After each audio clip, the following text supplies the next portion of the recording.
May go Vanin, everybody. Welcome to another stream. We're going to be trying to catch up more on Genshin today. I think I have about 4 hours I can stream ish. I originally thought about doing a 12-hour today and then realized that that just wouldn't be the best idea in more than one ways for today because I wanted to actually get, since I have a day off of work that I actually don't have to get up early in the morning for, I was like, you know what, I'm just going to let myself sleep in today, let my body catch up on some sleep, which was a great idea because I feel great right now. So I did that, and then I have plans tonight that I forgot about. So because of all that, this is not going to be the stream I thought it would be. However, we're still going to do Genshin. Um, if for some unholy reason we catch up on Genshin in 4 hours, or which I highly doubt, if we have any time left, we will do roulettes in Final Fantasy. But again, I am almost 100% sure that's not going to happen, but it is a backup plan nonetheless. Um, Also, hello, Mist and Starry. How's it going? Welcome to the stream. All right. Well, without further ado, let's jump into Genshin and get started so we can see if we can actually get somewhere. All right. Without further ado, let me switch everything over and let's begin.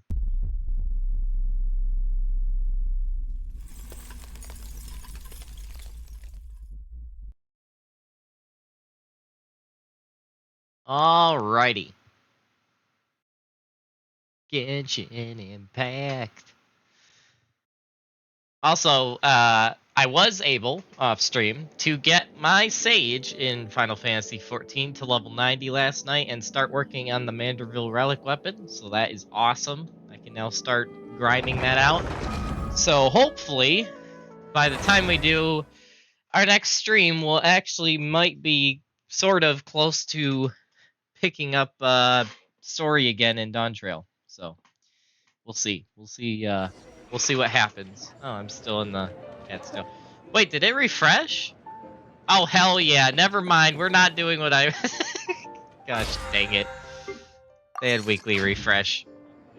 Okay, so this actually is a good opportunity to show you guys another thing I was working on off stream. A certain magical ducky was very helpful in helping me make a Navia card team, which I need more lucky coins to actually perfect it. But we're gonna do this because I want to practice with this and get this more advanced. And yes, I totally named the Navia deck Guns N' Roses. Oh, easy. All right. Yes, this is the Navia card deck. Oh gosh, this is gonna be interesting. All right. Yeah, confirm. YOLO.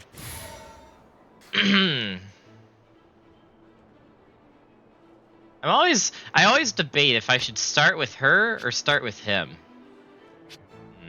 I'm gonna start with Oceanhead. Contamination must be washed away. Contamination must be washed away. And Ducky would be proud of me starting the stream with TCG, man. I hardly ever do this. Ah, yes, thank you, game. You're awesome. Okay.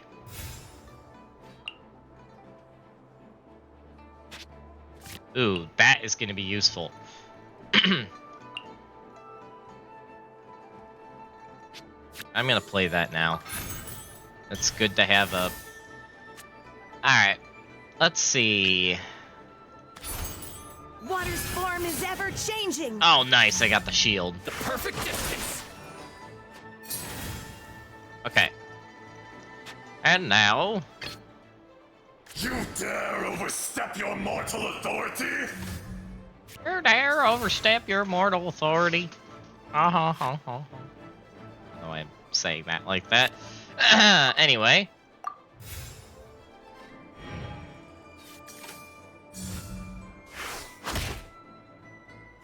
Ow, he hit me.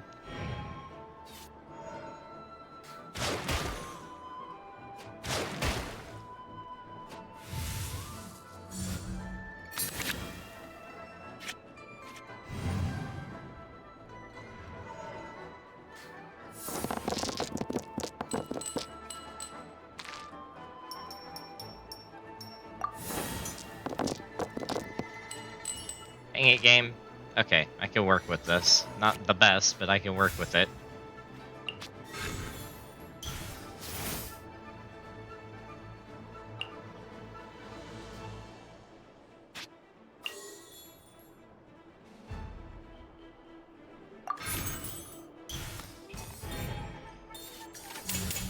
Need to move.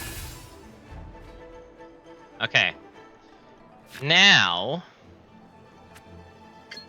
Oh, perfect. Oh! I can actually use this. The enraged Earth will not absolve you!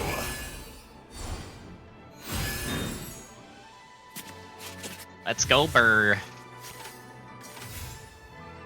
This is where the fun begins.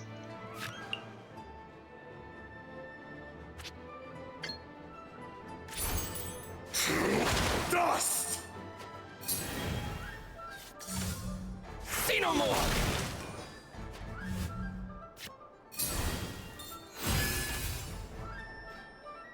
Oh, snap. Alright. Oh, that would kill? That would actually kill. Ooh. Ooh. The question is this... Okay, it's battle 1 of 1, so that means everything has 1 round. Ooh, that is tempting. That is so tempting. I could pull that off, too. Ooh. Yeah. Yeah, we're doing that. So what would that leave them to do? Today, you witness your reckoning! Nice. They ended round. Okay. And that note, we will switch to Navia Fina's on the case. and end round.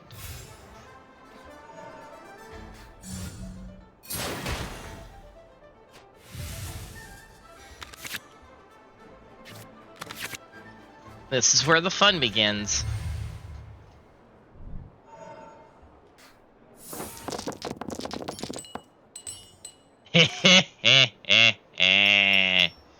Nice. And that was not nice, but we'll roll with it.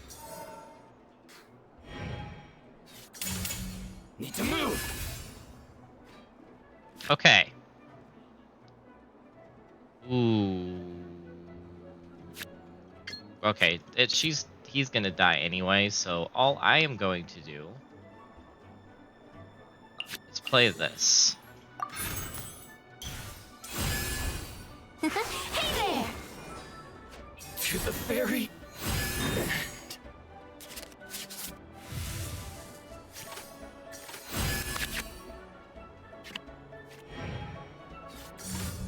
Boom! Ow. Okay. That hurt. Oh, just a Finally, Get wrecked. No. Get wrecked. Nice. I like this deck. I like this deck a lot.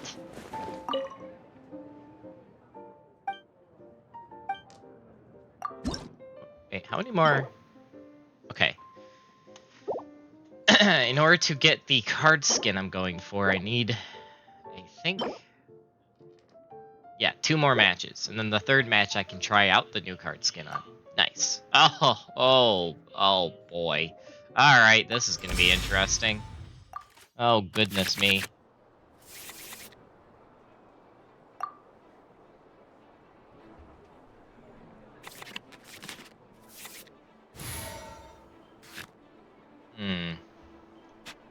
There is no escape. There is no escape.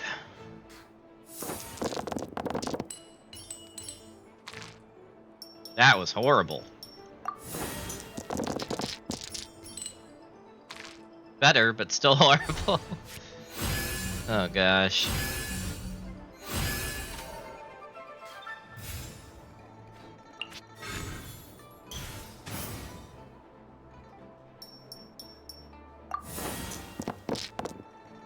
Okay, there we go. I can work with that. That is so much better. Alright. And play this just to get it out early. Mirror the myriad. Oh, that was the best combo. Best RNG right there. Let's go. Woo!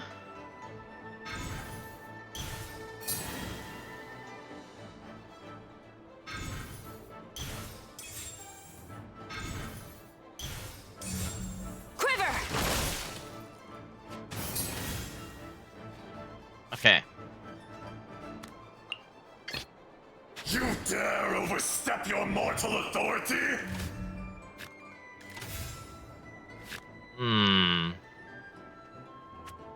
Yeah, we'll end here.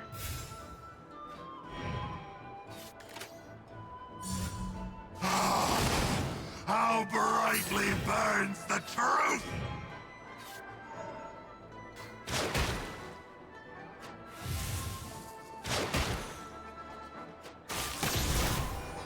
Oh no! Oh crap.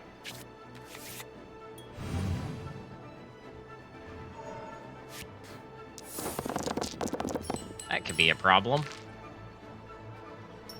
We'll roll on... Yeah, do I risk it? I risk it. I risk it. Give me one hydro. No! Okay. Roll it again. One hydro. Gosh, dang it. If I had one hydro there, I could have gotten another one of these off. But, oh man. Alright.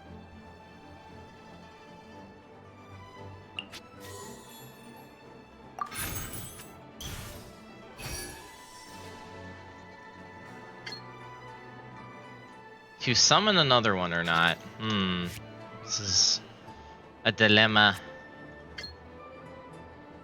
I don't know if I should do that or try to get some, of card game RNG, right, Starry? Man. I don't know if I should try to get on H-Daha and do an H-Daha attack or not. Yobi! Welcome to the stream. Thank you for the follow. Welcome to the Targe Room where the elves are cool and the cliffs are not. How's it going? Also, hey, Eris. Welcome to the stream. Alright, you know what? Screw it. YOLO. In the image of the wilderness. I don't know what I'm doing at this point. Oh. Coming! Okay, this is painful. Alright, I'm actually burning this because I feel like... Oh yeah, so it's gonna die with that, but I get shields in my buff, so screw it. Coming at you. No! Shall turn to dust. Good, how are you? I'm pretty good. Just having some fun in Genshin. Second coming! Oh, shut up, buddy. Man. Alright. You know, I wonder if this could have gotten around his revive. Probably not. Ooh. Ooh. Ooh. Ooh, I might be able to kill him here. He might be dead. Hopefully.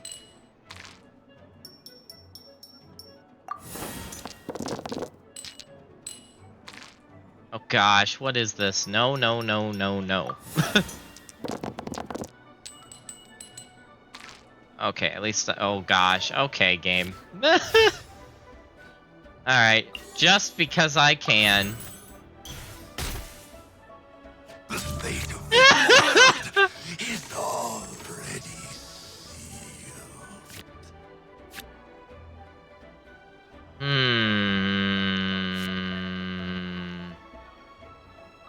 Okay, I'm keeping...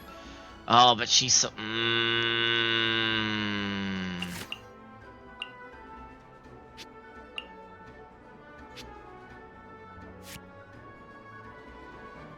Oh boy. I don't know if I should heal Navia or Oceanid. You know what? Navia. I'd rather keep Navia alive for as long as I can. Then we are going to... Do we risk an Oceanid switch here? Yeah, we risk an Oceanid switch. Contamination must be washed away.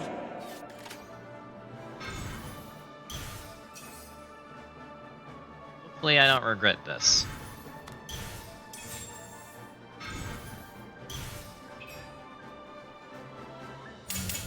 No turning back!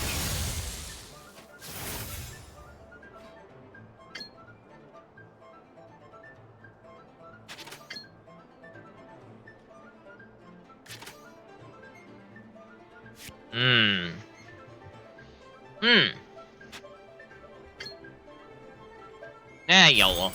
In the image of the wilderness. Oh, that just refreshed the... Okay. It refreshed that one instead of summoning a new one. Interesting. They ended their round. Oh boy.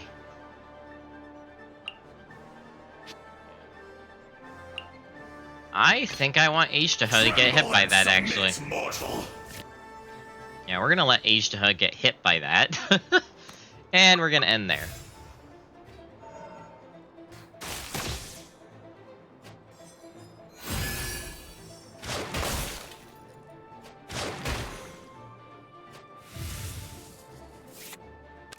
Wait, he doesn't take the Electro Element? Huh?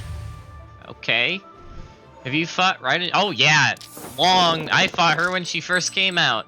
I would say I'm currently caught up, but I'm not, because I didn't play the game for the last 8 months due to losing my PC. But now that I have a PC again, we're trying to catch up in the game. I would be doing story, but I'm currently distracted playing TCG, because yes, TCG. Give me Geo. Thank you. 1 Geo is better than none. I will take that. Strike! H-to-H is going to die. Okay. Oh boy. Wait, how close does this...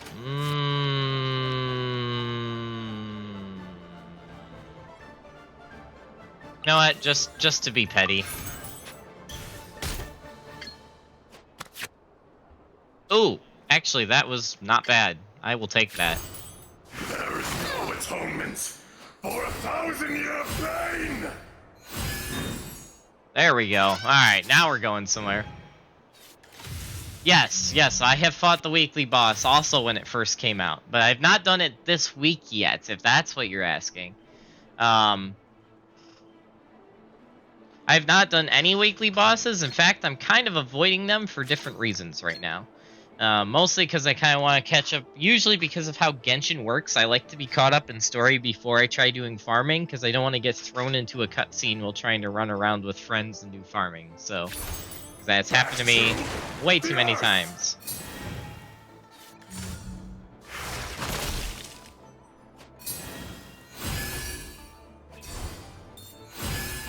H-to-H is still alive, somehow. Alright. Could do a normal attack. Do I want to burn cards here? Or I could switch.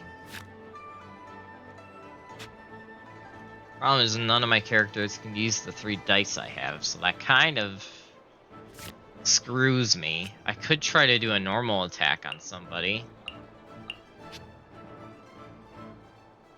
I really need to get a reaction off here.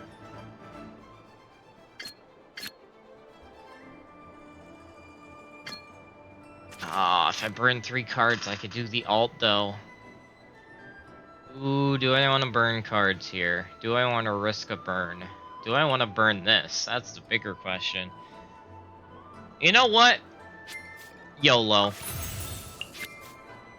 This is a giant YOLO here, but we're doing it. Because I want to experiment and see if this allows me to keep going even with the revive. Your reckoning!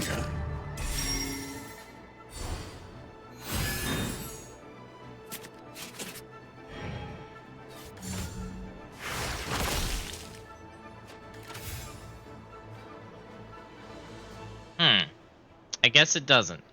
Good to know.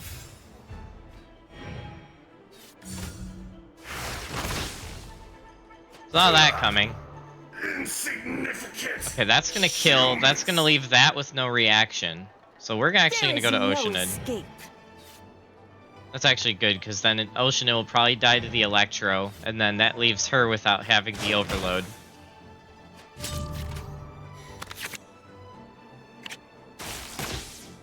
that should kill. Yeah. Water will never disappear. Oh, now you give me the... Okay. Alright.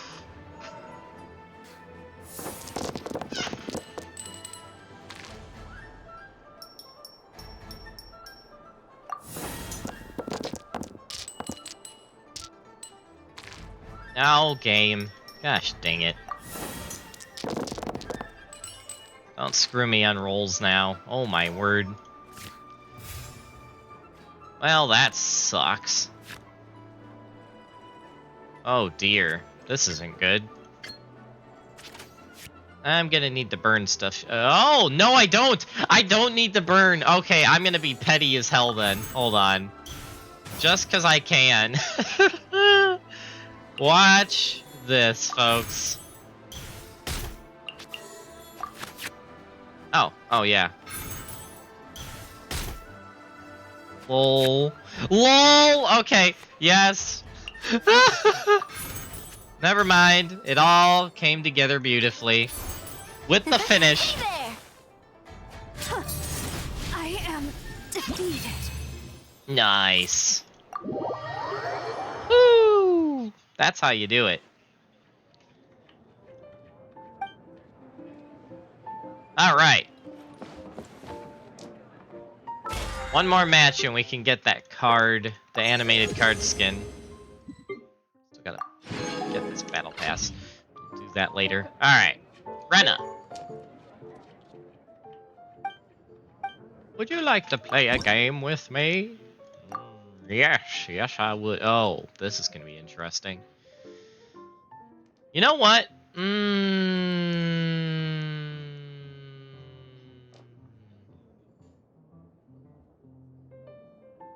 Yeah.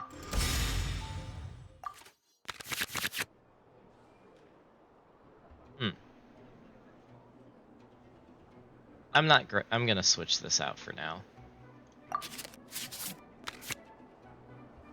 Starting with that, interesting. There is no escape.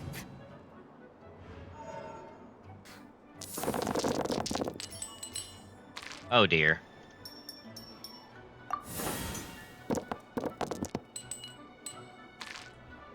One dice short. Dang it. I can make this work.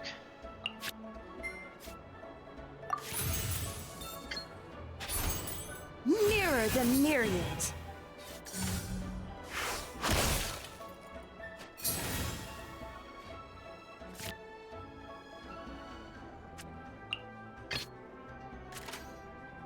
Do I switch to Aishtaha first? Ooh. Yeah, we switched to Tremble and Aishtaha. submit, mortal.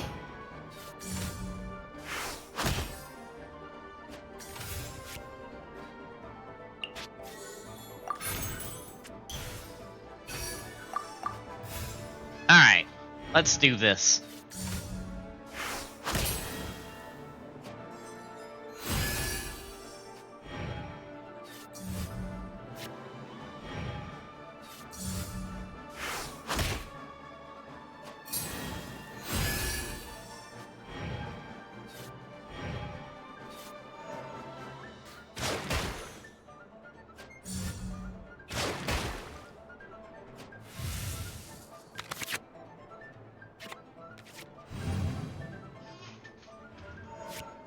Oh, actually that's gonna be useful. Okay, cool. Need some Geo. I see one Geo. Okay, I can work with that. You know what?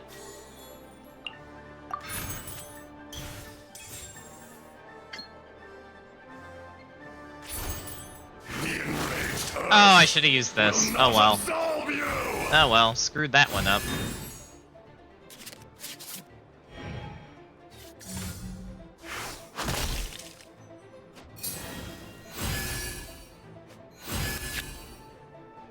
Ooh. Ooh.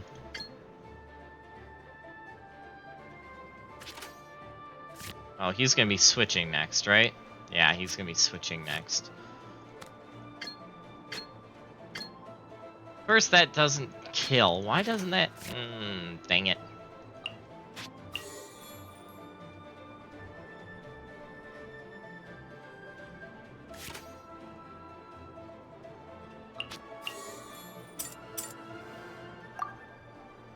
Oh, same 2 element. Dang it.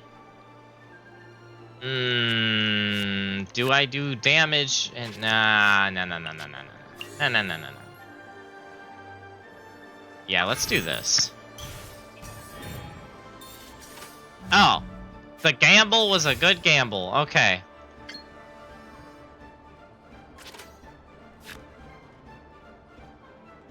The other question is...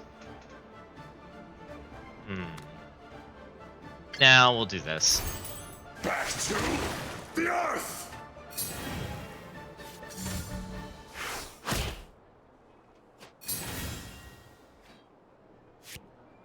Okay.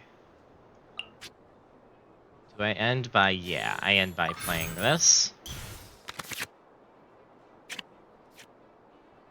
Oh! Oh, hell yeah! Hold on a minute.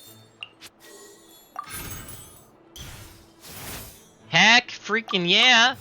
Woo! Alright, this is gonna be nice. Watch this.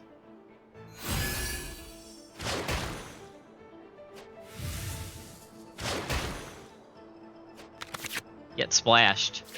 It would have been better if that was an Animo card for the Hilly Churl, but that works too.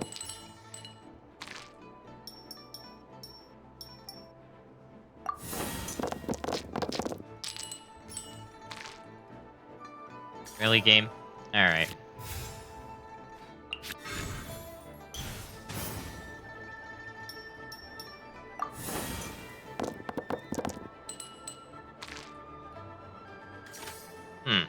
Interesting.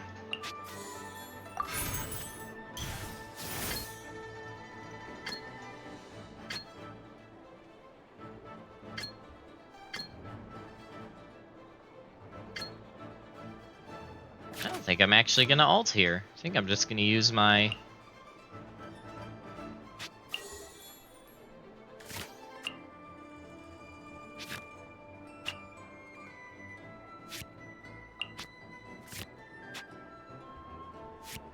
Hold on. Alright, I know what we're doing here. The enraged Earth will not absolve you!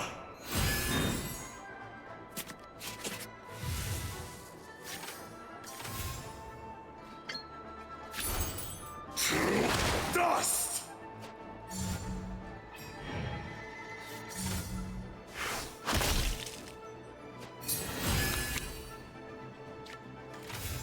Nice. Okay. I think that's all we can do for now.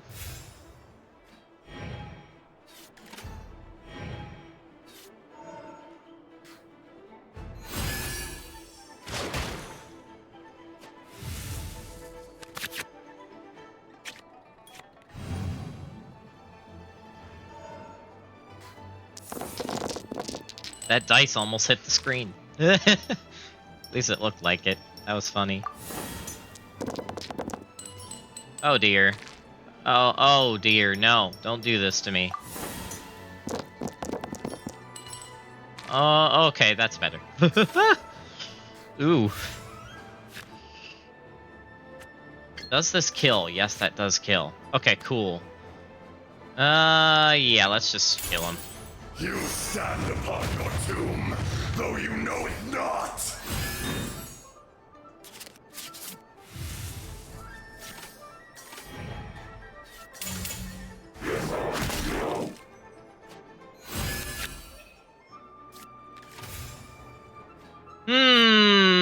What to do here? Okay, I'm taking a gamble. Dang it, gamble did not pay off. Although I did get this. You know what? We're gonna play that. We're gonna play this. Now, just to be petty, we're gonna play this and end round.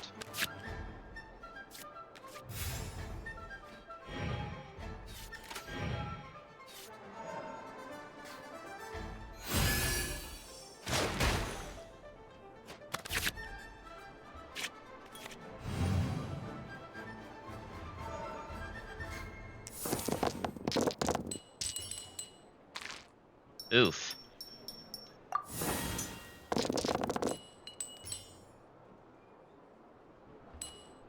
That was weird. The slow dice roll. Okay, sweet. Ooh, that's actually real nice. Oh, heck yeah.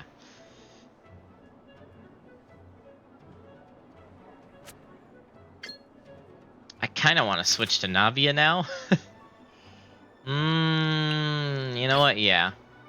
I wish I had that card that allowed me to fast swap, but we don't. But we'll switch to her anyway.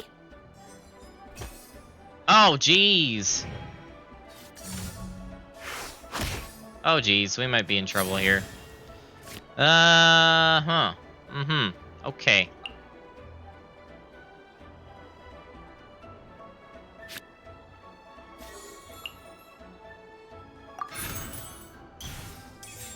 Let's equip that.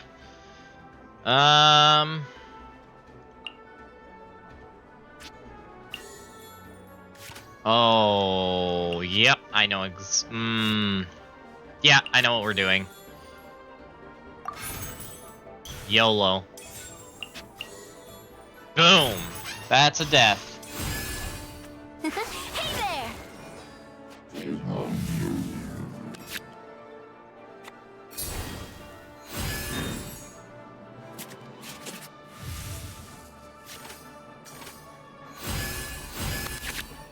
Nice. Oh, jeez.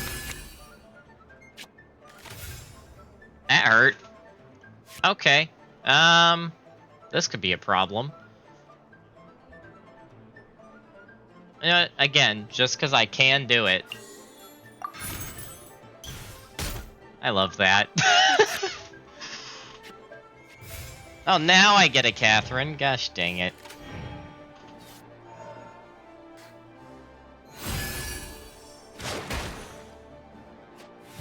I've practically won this at this point.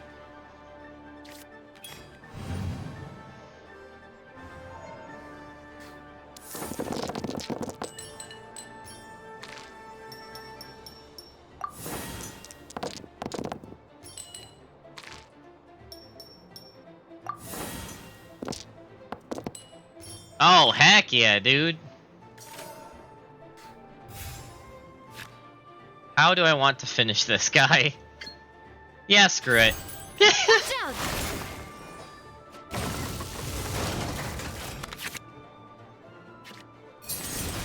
Lol. Nice. Amazing. Amaze balls, dude. Alright, hold on. Before we do the last guy... Hello, cat.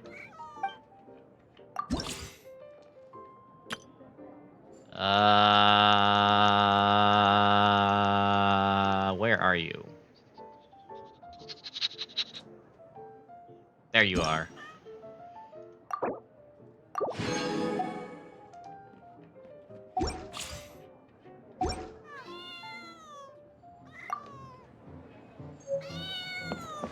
Alright. Final duel. Hello, Shingling. Wow, there's so many people here to play. You think they'll get hungry? I go back to sleep. Oh, what? Wow, imagine sleeping when I'm streaming. I can't believe this, Cassie. How could you? No, okay. You have a good sleep, I guess. uh...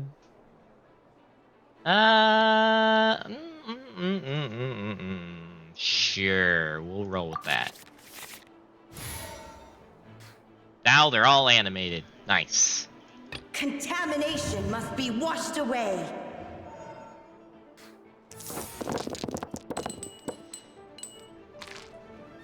Uh-huh. Right, Cassie. Right. Uh-huh.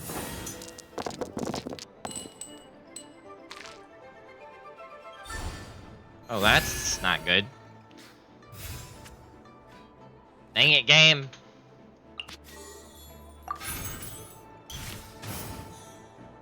Do I burn this? Alright, we're burning here, because I want to get my summons out. Water's form is ever changing. Did not win the RNG on that one. Oh well. Nice and spicy. 0 damage. Nice. Okay. Tremble and submit, mortal!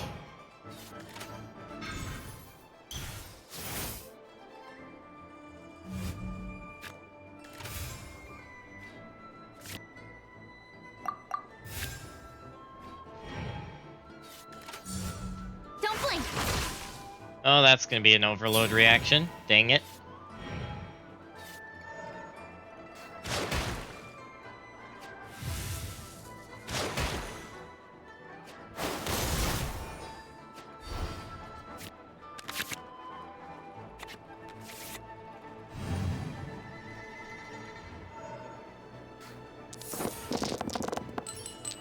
Did I speak for me? They said behave? No. Shut up.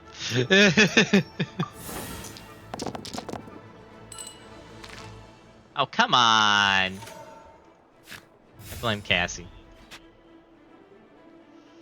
Yeah. Okay, first off, I'm healing my Ishtaha, 'cause that was just rude. Do I try switching back to him? Ugh, that could be risky. Or do I just go full in on Navia?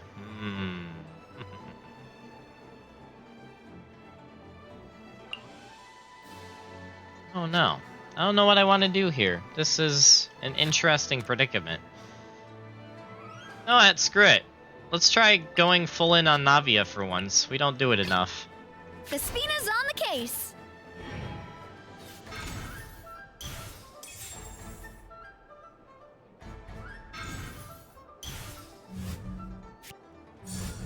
Don't blink.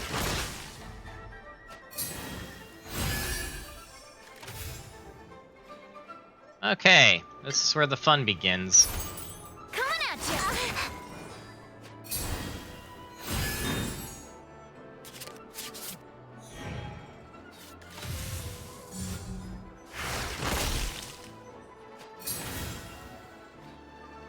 Oh boy.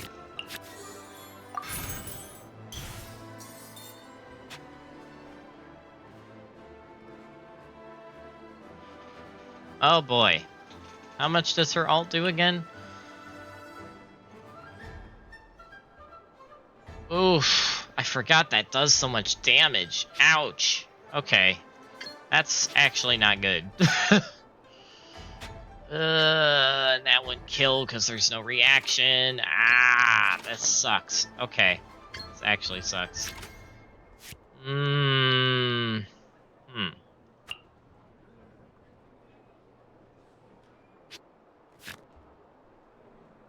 Oh boy.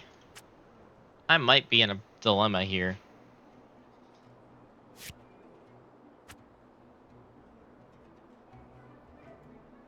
Well, if I go to overload, that's gonna...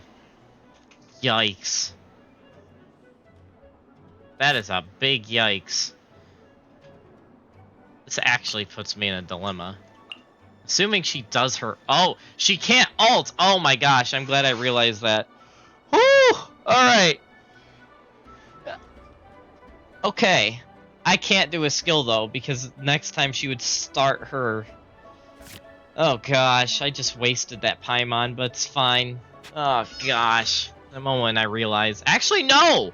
No, if I do this... They end first, but then I would kill them because they can't switch. Oh. Ha! Ha! Ha! Big brain. Big brain. Big brain moment. Coming at ya. Now they're gonna end. Oh crap. What the? Oh my gosh.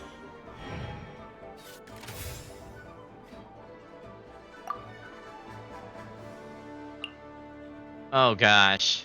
Okay.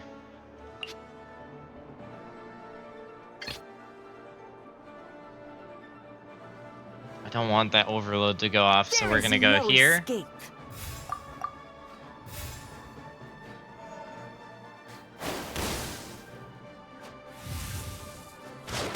Nice! I will not go quietly. Phew! Oh man, that was scary for a second.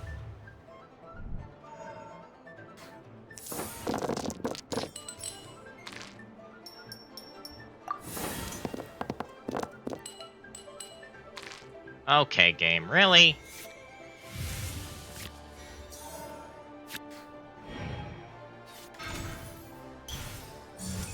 Boba, get them!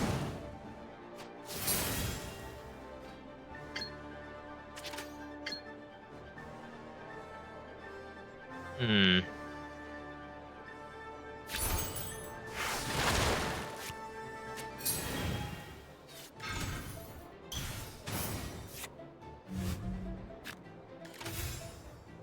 Okay, really?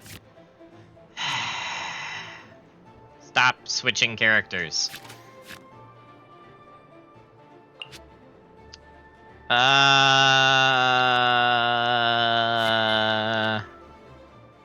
Let's get Navia healed up.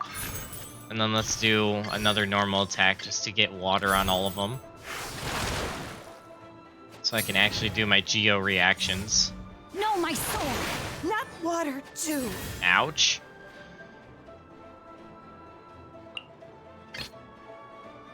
Tremble and submit, mortal. Oh, fudge.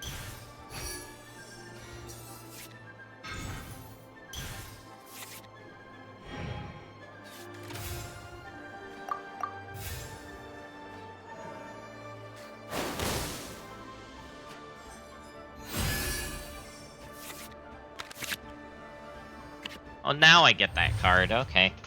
Okay.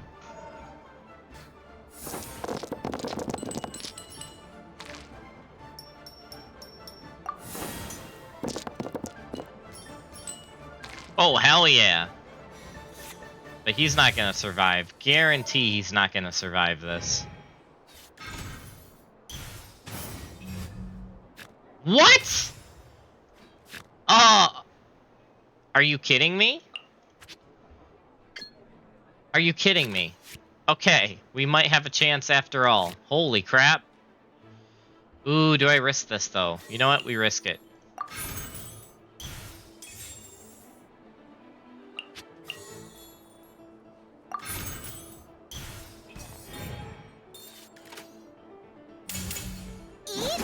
Oh crap, I shouldn't have done that. LOL, why did I do that? I will not be destroyed. Why did I do that? Scratching my head on that I'll one. take the lead today.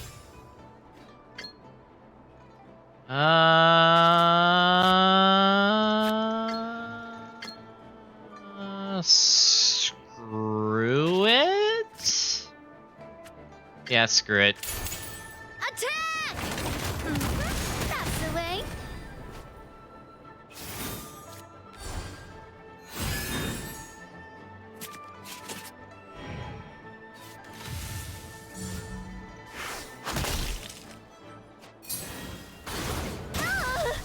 Jeez. Although that actually plays right into my hand, so thank you for that.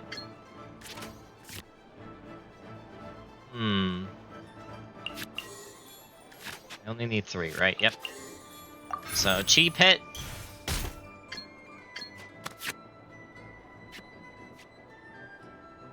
And then ultimate. River carving rapids.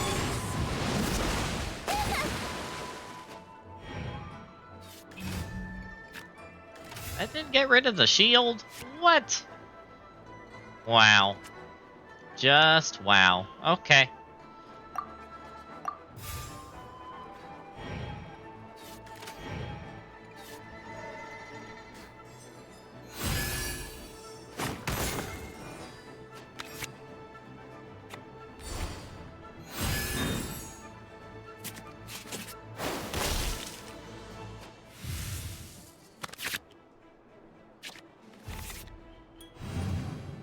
This is getting dicey.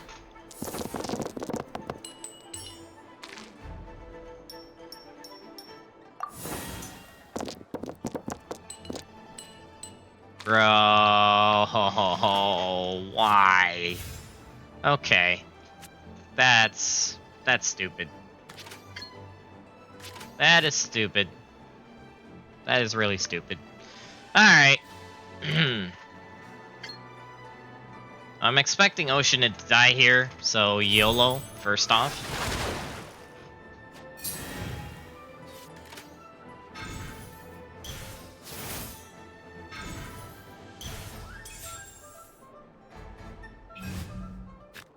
What?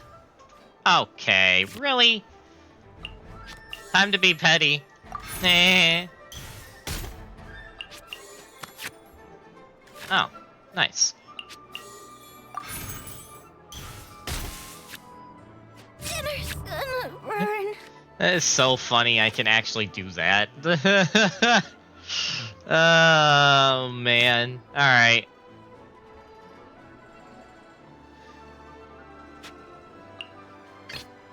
Oh, I wish I had that fast swap thing right about now. Okay. Do I summon a hilly churl or do I... Yeah. Summon a hilly churl. And swap to Navia? Or do this. Actually, no. We're gonna play this. And I'm gonna see if he kills Oceanid. Because I kind of want him to kill Oceanid at this point.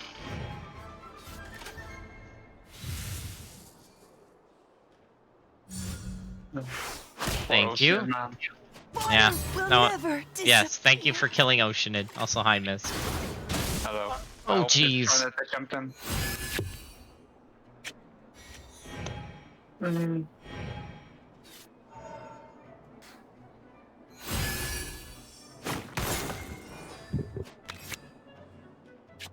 Oh boy.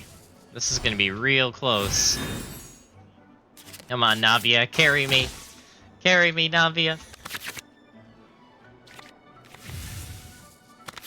Holy crap! Holy crap! Nope, I think we're good, guys. Assuming my dice are nice to me. That's the one thing I need right now.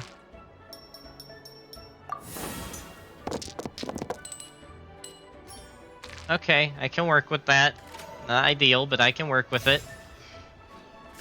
Holy crap, look at all these cards. Holy snappers. Oh yeah, easy. Easy win. In fact, just because I can. Coming at you. Easy. I am outplayed. Lol. The freaking cards, dude. Jeez. Alright. That was beautiful. Who taught you how to play? Can they teach me too? Nice. That's all our TCG dailies done.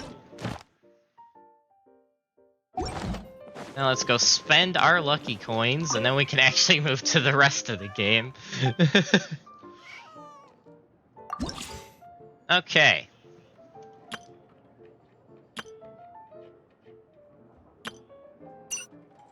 Time to start buying all this stuff I don't own again.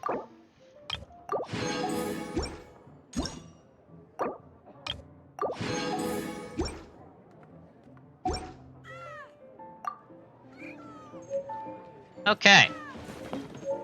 And on that note, now that we had a little TCG side quest, let's actually play the game. Alright, we need to pick up on our quests. So let's see. That one we can't continue because of I would argue this. that TCG is the entire game for certain people. Cough, cough. Yeah. Gee, I wonder who. Yeah, definitely not me. Definitely not lucky. Totally not lucky at all. Wait, what is this one? Oh, that's the limited time event. Okay. Alright, so let's continue the Arlecchino quest until we can actually pull off doing the finishing the Chiari quest, and then finish the Arlecchino quest. Oh, Genshin. Alright. Oh, apparently we can get a daily done on our way to the Arlecchino quest. Nice. That works out.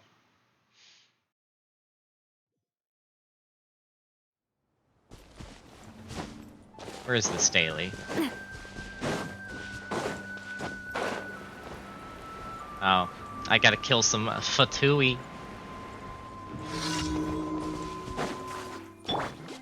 For the hamburgers. Hold the line. I know it says for the harbingers, but hamburgers is funnier. Be a little lucky. Don't be a killjoy. Looks like I went too far.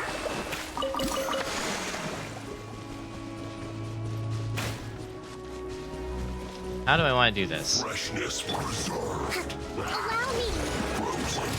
Be a little lucky. A proper send-off. From the Stina with love. Be a little lucky. Blazing delight. Dumpy dumpy go. Whoa.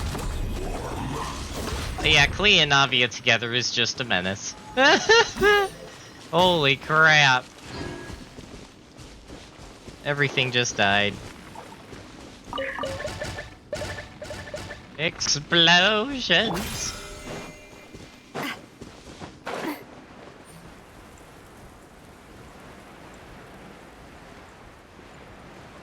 Alright. And the quest should be right over here. Is that freaking Tartag? Oh my gosh. It's... Wow, we got 2 Fatui Harbingers over here. Oh dear. I don't know why, but I always think of like past Child. when he shows up. Hey, aren't you supposed to be in Snez This is 9? past the gold Tanglatella, right? Still doing in Fontaine. And Oh, Tartaglia it's you Hollow two. just reminds me of it. I didn't expect to run into you here. I just see I was Xenos when I unconscious for see quite a him. while after the fight in the Primordial Sea. After I woke up, I realized I was being taken back to Well, Snezhnaya. maybe Xenos X Pasta, who I couldn't knows? have that now, could I?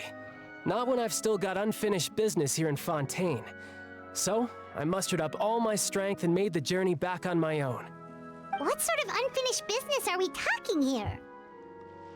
It has to do with Skirk, my master. I really wanted to meet up with her, but by the time I got back, she had already left. I still have so many questions for her.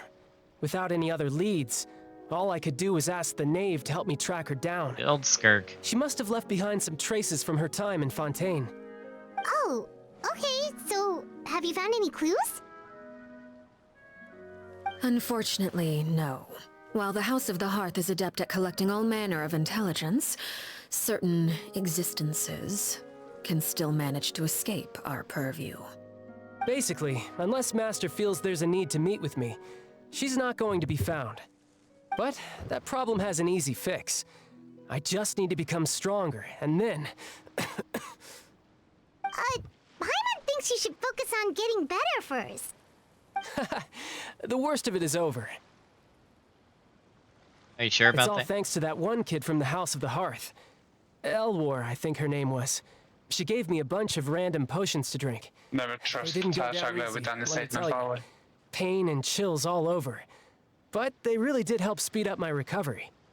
And that's good, because it looks like I really do have to head back this time. The old man's been putting the pressure on me. He sent someone to tell me I'm needed for some sort of project. Project Stuja? Ooh. Yeah, that's the one.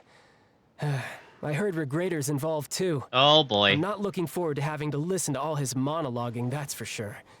Hey, maybe you could think of a way for me to stay in Fontaine for a little longer. Helping Linny and the others brush up on their fighting skills would be far more interesting. If you and I could spar, that would be even better. I've been waiting for a chance to see you go all out. And what a sweet little daydream that is.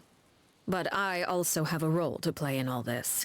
I'll be leaving Fontaine shortly as well. Man, I gotta say, he really is just like Xenos in the fact that he's like, oh yeah, you know, I'm with all the main villains. All the main villains want to plot this, this giant scheme, and they want me to be a part of it, but all I want to do is just fight. I just want to fight, like, really powerful people. Can I just go fight powerful people? I don't want any part of the scheming. That's actually mean, funny. The only thing that he lacks that Xenos has is the actual power. Yes, for now. Although he seems like he's trying to get more power. Well, so did Xenos too. So, I mean, also Tartag's like Xenos in the fact that he's willing to literally risk his own safety and health to get more power. Which has happened to both characters.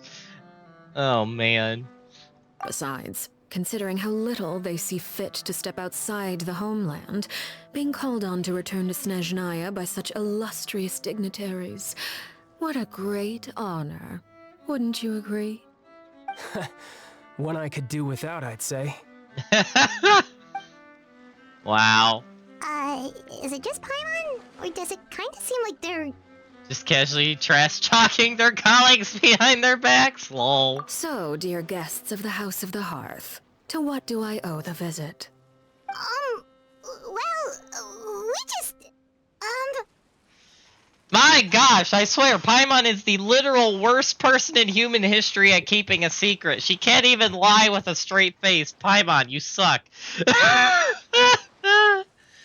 Say- Oh my gosh. Like, I'm a bad liar as well, even in life at least, because like you can tell when I lie because I get that kind of like this smirk, you know. Oh jeez. Yeah. But I think I'm getting away with it. That's how we can tell when I'm lying usually. Yeah. Just want to Then learn. again, I don't lie that often, so. At least Traveler does a good job at playing off of Paimon's absolute failure at lying. Oh man. We just wanted to learn more about you. Right! We're super close to Linny and the others, but we still don't know much about you! Is that so? Introductions have already been made, have they not? Oh, well, you see? There's only so much you can learn about someone from a short introduction. At least tell us something a little extra, like... Why do you call yourself father? Huh, good question. I'd also like to know. The fact that you have to ask tells me our intelligence work has been quite successful. Telling you the answer to that question would only serve to undermine that success. And we can't have that, now can we? What? Spoken like a true diplomat. That was some expert sidestepping right there. Well, if there's nothing else, I think I'll take my leave. I still have a small matter to resolve at home. Wait, don't go! Oh no. If the Knave leaves right now, she's sure to run into Linny and Clervy. Should I release the bird Linny gave us? No, we should try to get her talking about something else first.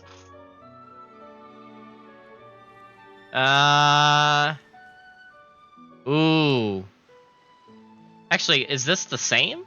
About the House of the Hearth, what does the organization mean to you? I'd also like to hear the answer to this. I've met some of the members of your organization, and they all seemed like really good kids. They actually reminded me of Tonya and Tusser. Which, by the way, if you ever betray them, I'm just letting you know, I won't let you off easy.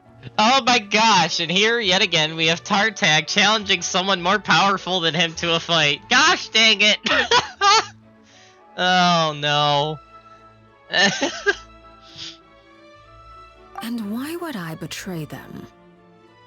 Well, you've already betrayed the House of the Hearth once, haven't you? Whoa. At least, that's what I heard. Whoa, Tartag putting the fighting words down. Okay, I admit. That's just what the old man told me. The rooster, I mean. Oh, that guy. Knave betrayed the House of the Hearth? Does that mean what Clervy said was true? Does the Knave really treat her children like test subjects? Oh, wait. Did you really do something bad to those kids? Never mind what I've done. I'm more curious as to what the mighty rooster had to say. Care to enlighten me? Ah, well, nothing much. Just some stuff about you taking out many other members of the House of the Hearth, and even going so far to attack your own family. Oh, snap. I see. Oh, based on your reaction, I'm guessing it's all a bunch of lies. Hardly. I don't appreciate his particular turns of phrase, but I suppose he didn't say anything untrue. Holy crap. Although it would be more accurate to say that there is a certain level of prejudice involved, but I don't intend to clear that up just yet. Prejudice has a funny way of concealing the real truth behind certain things, an attribute that I find to be quite advantageous. Call yourself a Fontanian, for example, and people will assume all sorts of things, when the real truth is that this is simply the land where I was raised. Huh? You're not actually from Fontaine? But then why did you try to help out with the prophecy and everything? I was trying to protect the children born in Fontaine. Claiming that I myself was a Fontanian simply made it easier to operate. Where's she People from would then? hardly suspect a fellow Fontanian of having any ulterior motives. Who wouldn't want to save their homeland after all? The primordial sea wouldn't have any effect on me, but it would have caused great harm to the House of the Hearth. Well, you wanted extra information, didn't you? There you go. I hope that satisfied your curiosity. So much for learning anything else about her betrayal. She probably only revealed that other secret in order to change the subject. It seems like she's trying to avoid talking about her past. So, you stayed in Fontaine for the kids. I guess I was wrong to believe you'd betray them. Apologies. Looks like I was holding on to some prejudices myself. Good. Like I said, I like it when others have misconceptions of me. Actually, while I was recuperating at the House of the Hearth, there was something else that really caught my attention. I heard that members always resolve disputes and arguments with a friendly spar, and the loser has to back down. Seems pretty cool if you ask me. Would also give them plenty of opportunities to hone their skills. Well, that's only a recent development. In the past, such spars weren't nearly so friendly. The losing party would lose everything, including their life. Oh, jeez. They were that high stakes? Whew, at least that's not a thing anymore. Well, the current atmosphere's not half bad. I'm a bit jealous, actually. You've got so many family members around you, and you even get to live with them. Having a lot of family around means dealing with a considerable amount of bickering and scheming. Once Tonya and Tusser enter their rebellious phase, I'm sure you'll understand. Just imagine. Tusser becomes obsessed with plucking out strands from the rooster's mustache, or Tonya decides to dye her hair 42 different colors. Oh, gosh. Okay. I get the picture. Wow. Conversation shifts to the topic of Tiny Two-Sir. Child begins to share story after story. It's time for conversation. Falling asleep, you graced... Oh, gosh. Well, would you look at the time? I should probably get going. Traveler, Paimon, I'm not sure where our paths will cross next, but the next time we run into each other, we should definitely try and find some time to spar. Again, maybe this is a conversation we can have when you look less like you're gonna kill over. Yeah. All right. Well, thanks for everything, Arlecchino. No thanks necessary. You also played a part in obtaining the Gnosis. I would say we can call ourselves even. I like the sound of that. Well, I'm off. See you all some other time. We should probably get going too. Do you want to head back with us? Oh? You want me to leave so soon? Oh, well, you see, I'm rather enjoying the evening breeze. Paimon. If you don't mind, I think I'll stick around for a bit. I have some things to think about. Apologies for not attending to you like a proper host. Please forgive this slight. I do hope you'll have a pleasant stay.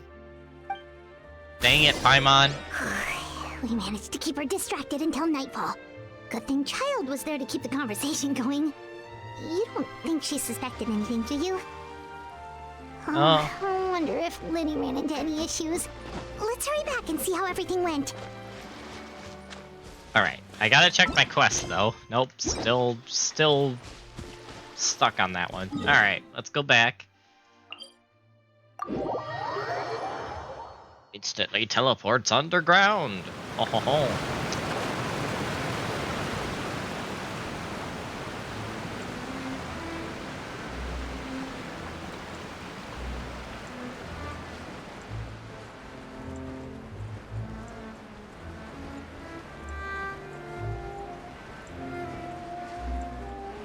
Hello, folks. How's it going? Lenny, how did everything go? Well, long story short, we ran into a small issue. Clairvy can't go into the sunlight. What do you mean? Everything was fine at first. She followed me up to the surface just like I told her.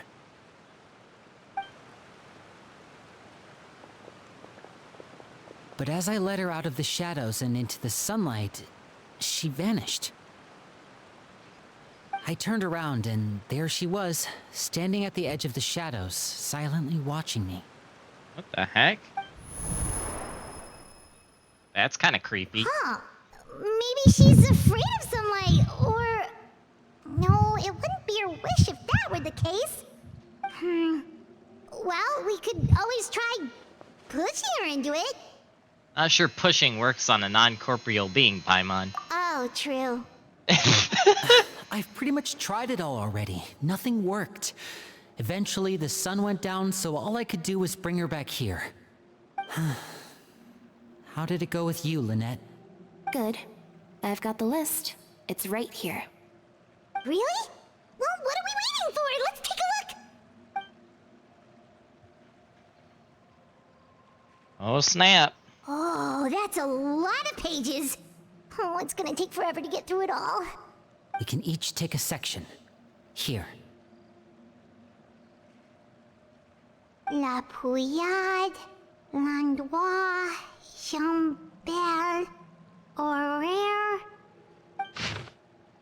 Oh, I can actually see all the different pictures. Nice. Interesting. Oh, yikes. That Horaire guy has a huge scar on his face. He's kinda giving Paimon the creeps. Ah, I've met him before. The scar is from an injury he received during a mission. I still remember him joking with me about it. He said any future lover would take one look at him and then lose all interest. Did he say anything else? Well, I asked if there was someone he was interested in. He said no, and that's where our conversation ended. It was only later that I learned he really did have someone he liked. He risked everything to escape so he could be with her, but it didn't work. One day, Father asked to see him, and, well, I never saw him again after that. Oh, jeez. Wait, so that means the knave, she... It may seem cruel, but it's just one of the rules of the house. Betrayal is not to be taken lightly. We know too many secrets to come and go as we please. So, if you do try to leave, you pay with your life. Jeez. Some atmosphere descends over the group and you look through the list. Her name's not here, huh? Well, that's not too surprising. It doesn't seem like this list is complete. It only contains records dating back around 5 years. Let's shift our attention then. Fremine, were you able to find anything out? Fremine. Sorry. I was thinking about something. I managed to talk to quite a few people, but I couldn't help but notice that the atmosphere in the house was a little... strange. Uh-oh. Strange. Yeah, I mean, I know there have been arguments in the past, times when people haven't gotten along. Chaplot and Filiol are a good example of that. Oh, those are two of the people that we met while delivering supplies. Paimon can see how they might not get along. They had very different vibes, and their, interests seem to be pretty different as well. That's to be expected, actually. Father brought us all here, shared her knowledge with us, taught us how to fight. That's one thing we all share. But that's also where the similarities end. Not all of us feel the same desire to stay here. As members of the House of the Hearth, we're also considered part of the Fatui. And to a lot of people, that's an identity they never asked for. Certain members get older and realize they want something else for themselves. But considering the rules of the house, most people would never say that out loud. Jeez. People like Chaplot and Foltz are loyal to Father and her vision. They're proud to be part of the Fatui. Filial and Nantoy, on the other hand, well, they aren't quite as enthusiastic. These kinds of conflicts have always been there. It's not like Father is in the dark about any of this. Well, that's true. But it just feels like things have gotten worse lately. Filial and the others, it seemed like they were meeting in secret to talk about something. I can't say for sure, but I think they've met Clairvy. Uh-oh. Uh-oh. You think she's been inciting them to act out? No, not exactly. But I wouldn't be surprised if she said something to them about the darkness in the house and how deep it runs. She's told me about it before. Experiments being run on children. People being used as pawns on the battlefield without so much as the strength to survive. And they just believed all that? Without any evidence? Clairvy's words probably gave them the excuse they were looking for. Whether they actually believe them to be true is secondary. This is all because of Project Stuja, isn't it? Whoa. Hold on a second. What's this Project Stuja all about, huh? This is the second time it's come up now. Sorry, but I'm not sure of the details either. I only know what Father has told us, which is that it's something the Rooster and Regrader have been working on together. Apparently, it has to do with the Fatui's strategic plan for the future. Uh-oh. Because the House of the Hearth was so successful in obtaining the Gnosis, we now have the honor of playing a key role in Project Stuja. Wait, but isn't that a good thing? Key role is just another way of saying dangerous role. To us, the whole thing is an inconvenience. Father thinks so too, but she's in no position to refuse. Their plan isn't exactly unreasonable, and they've been funneling the house a lot of funding. It's just that we'll lose a lot of members in the process. Participating in the plan, it's an honor in name only. What they're really trying to do is subdue us. The existence of an intelligence organization outside their control makes them feel uneasy. So the Fatui are trying to stop the other Fatui. That sounds like a great way to get stuff done, guys. Looks like the Fatui are planning something big, but given how little Lenny and the others seem to know about it, I probably won't be able to learn much. Should keep a sharp eye out during any future dealings with the Fatui to see what I can learn. Okay, super complicated top secret Fatui business aside, what does all of this have to do with the conflicts you were talking about earlier? Paimon doesn't get the connection. External pressure has a way of exacerbating internal strife. You can't overlook the power of fear either. People are afraid of dying, and that fear is often the impetus for a lot of stupid decisions. I thought resolving the Clairvy situation would make everything go back to normal, but it looks like things are more complicated than I thought. If we leave Filial and the others to their own devices, sooner or later, Father will be forced to take action. We can only focus on one situation at a time, brother. You're right. Even if we confront Filial and the others, it won't do any good. It might even make matters worse. We should focus on Clairvy for now. Well, it's getting late. We should head back and get some rest. We'll try again first thing tomorrow. Lynette, you stick with me this time. Fremine, keep a close eye on Filial and the others. Make sure they don't do anything they'll regret. Good work today, everyone. Have a good night, and I'll see you tomorrow. Oh, snap. Still? Okay. Wow, still locked on that one. Alright, so now we have to go... Oh, in this building, right. Alright. Before we do this, folks, I am going to be right back, and then we will continue the quest.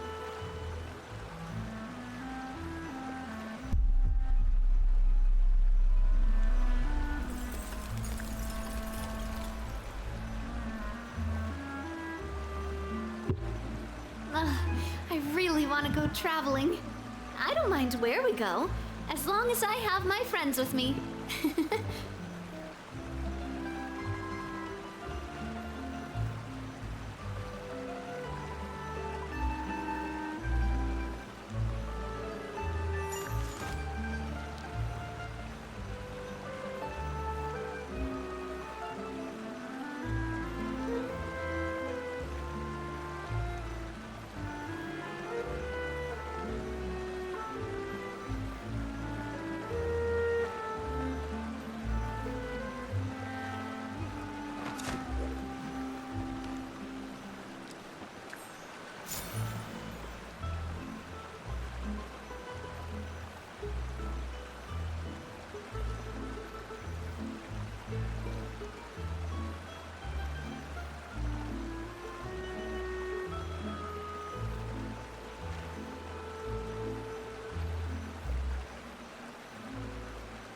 I do love Spina di Rosula's logo. It was designed by my mother. Have you noticed how it's shaped like a heart?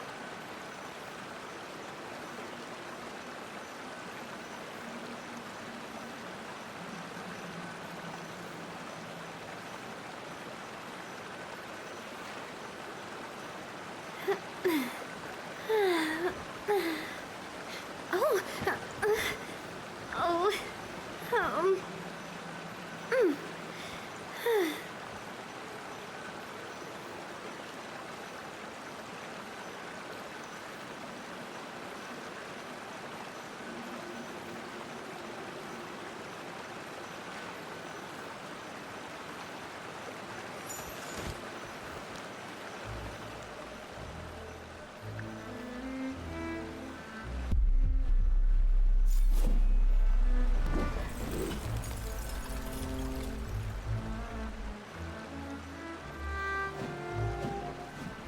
Alright, we are back, everybody. Let's continue on with the story.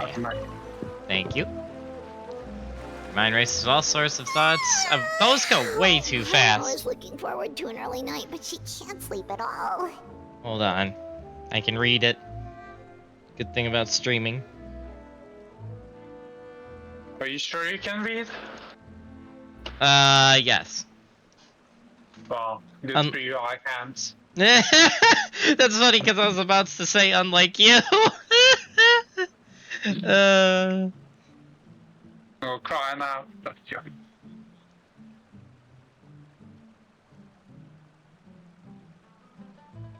Try to rest, but you can't seem to sleep. Okay, that's what the rest of it said. Hey, you don't think the knave will be too angry with Linny and everyone if she finds out about all this, do you? She's even scary when she smiles. If she were to actually get angry... Ooh, you have to protect Paimon if that happens, okay, Traveler? Wow. Yeah, it's not like I haven't protected you from literally everything else in this game, Paimon. You can just hide behind me like you always do. Trust is effort, Traveler. That Clervy? Look over there. Clervy? What is she doing over there? Quick, let's catch up with her before anyone sees.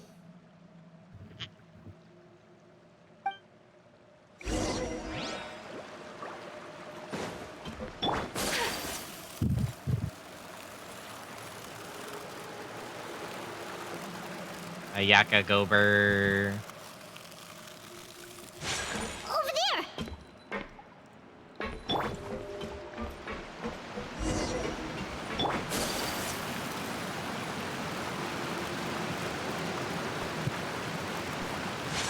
Oh, where is she going?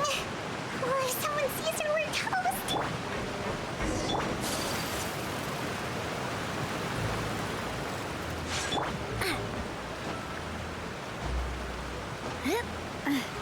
Come back here, child. Oh, look! She stopped!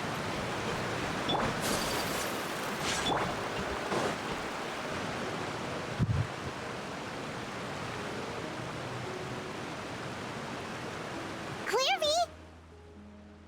Shh! I opened the window while no one was looking. Look, Look how pretty the outside is. Window? There's nothing here. If only I could have more than this. What is going You on? probably think I'm being silly, huh? All this hopeless resisting. It's better to dream of what I could have than try to make it a reality, right? Please, help us get on the same page here, Clary. We need you to tell us what you know. Can you do that? Sure. Although, after you hear all this, I think you might regret that decision. Everyone in this family is nothing more than a tool. Something to be used and exploited. We're all expendable. Including me. As long as you're useful, you get to stick around. Lose your value. You're handed over to the doctor, experimented on, and given a fate worse than death. Oh, I I've knew seen it that happen doctor guy was again trouble. And again, and I've had enough. You're saying the knave did all that? It's just, that doesn't seem like something she would do. She's scary and all, but it seems like even she has lines she wouldn't cross. I knew you wouldn't believe me. Everyone thinks she's a good person. They all think of her like a real mother. Mother? But she doesn't deserve that title. She's disgraced it and tarnished it. And if I had things my way, I'd never see her again. If only Perry were here, she'd understand. Perry? There's that name again. Also, Paimon's getting a strange feeling. Is Perry the knave? It almost feels like she's not really here with us. Paimon can't tell if she's actually talking to us or if she's mistaken us for someone else. She's a spirit, it could be anything. Well, in any case, it seems like she really needs someone to talk to. We should keep her company for a little longer. She looks so young. But it seems like she's been through a lot. It's getting windy. I should close the window. Ooh, look at the moon. Isn't it pretty? Hey, wanna hear a secret? I heard that if you look up at the night sky in Snezhnaya, you can see the aurora. It's supposed to be super pretty. Even prettier than the moon tonight. That would be cool if they add that for Snezhnaya. I'd like to see how they'd add the Aurora Borealis in the game. So I don't think I've seen that put in a game before, to my memory. There are some in Lotro. Oh, there are? Yes, Oracle. Oh, you're right. I remember that very faintly now. Yeah. Is that just the actual real life auroras? No. The sad thing is, there have actually been real life auroras as far south as where I live, and I've never actually seen them because I've always been busy when they happen. Yeah, I saw my first ever Aurora Borealis like this Christmas, I think. Last Christmas. Oh, okay, cool. Yes. Kind I of live just so far south in Norway though, so they're very rare. Or when they're up, I'm like sleeping or something. yeah. There's only been like 3 in my lifetime in my area, and I missed all 3. Yeah, oof. I'd love to see it. Perry and I promised each other that once we're Those older, things are so beautiful, we're man. gonna Like see it people would together. travel all over the world, I can't find Lis- her.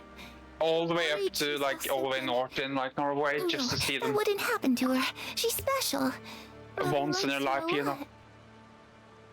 Yeah. Someday I'll see one. Someday. I should really go talk to Mother, but we just fought. She doesn't want to see me, and I'm too scared to face her. What should I do?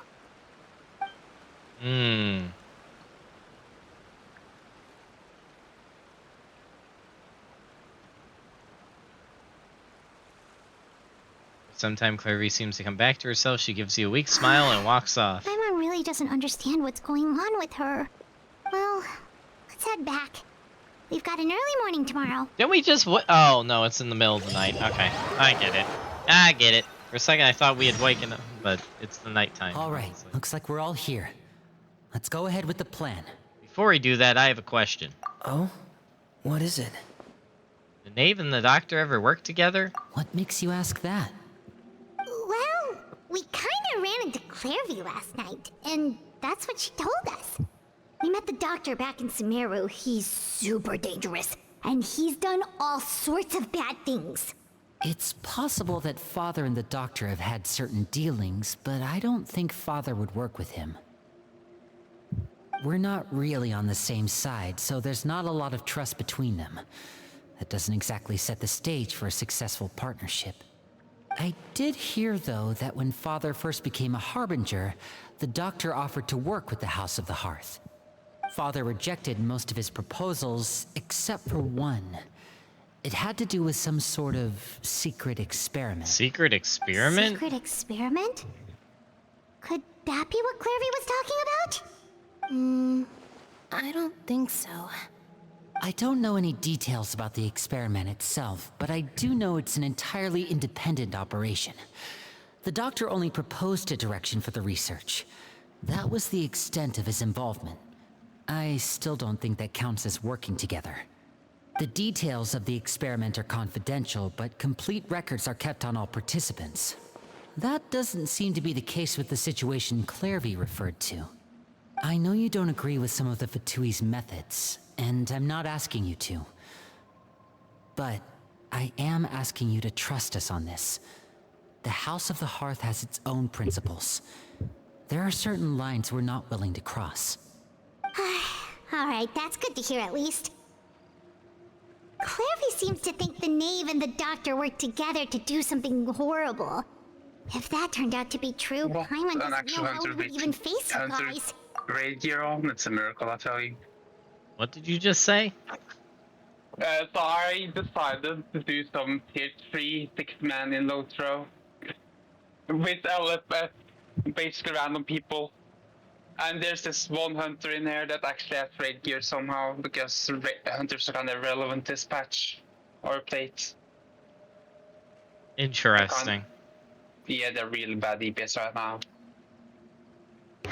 Compared to everything else. Yes, Lotro making me have more reasons not to play the game. Thanks, Lotro. Anyway. I mean, they're fine open world content, man. It's just in raiding and 6-mans and 3-mans. Okay, that's fair.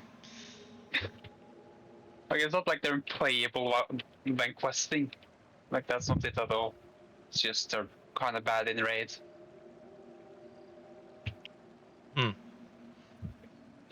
There are 4 people, oh my god, it's never gonna end well. Like Clairvy is lying either. The easiest thing to do would be just ask the knave directly, but Paimon doesn't think she'd tell us.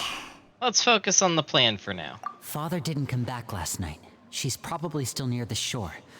We'll be counting on you to distract her. Lynette, you're with me. Fremine, you know what to do. Be on your guard, everyone.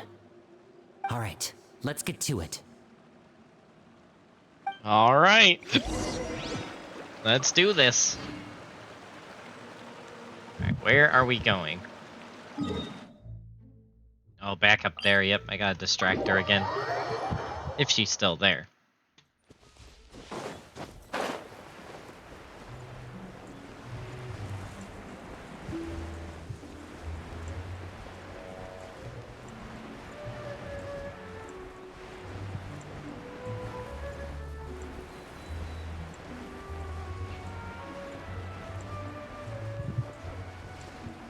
She is still there. Wow.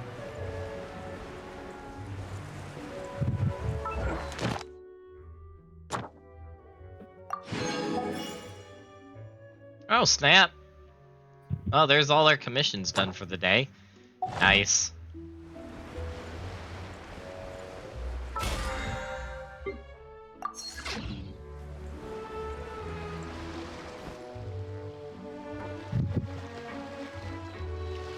Ah, it's you two again. I must say, you look a bit pale. Did you have trouble sleeping last night? A little. Perhaps if you had less on your mind, you'd be able to absolve yourself of such troubles. So what are you planning to do now? Catch up on some sleep? Or should I give you some time to rack your brain for a topic to discuss before I ask any questions? Although I must profess to being curious. Without Child here, how do you plan on distracting me? Uh-huh. I kind of figured she'd know what we're up to. Especially because Paimon sucks at lying and hiding stuff. Us? Distract you? Oh my god, Paimon, stop! Stop! Good one. Stop, Paimon! We were just here for a chat. Looks like you could have used some extra time to think. No matter. If you don't have any other plans, why don't you accompany me somewhere? Don't worry. I'll be sure to steer clear of any scheming children. The ocean breeze is sure nice today. Paimon, you suck.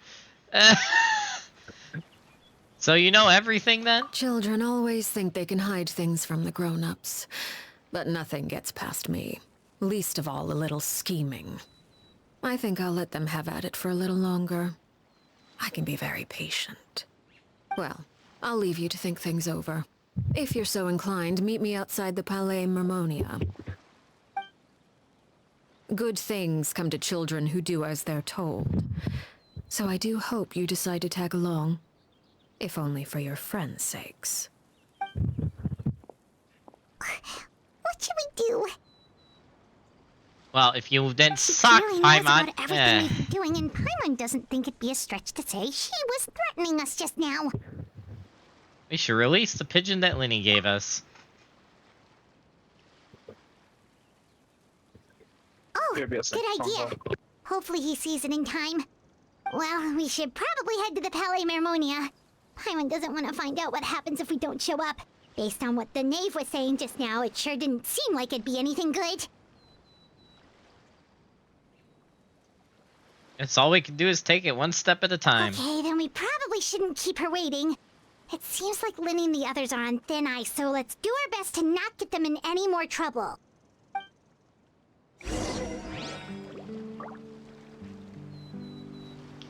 Oh boy.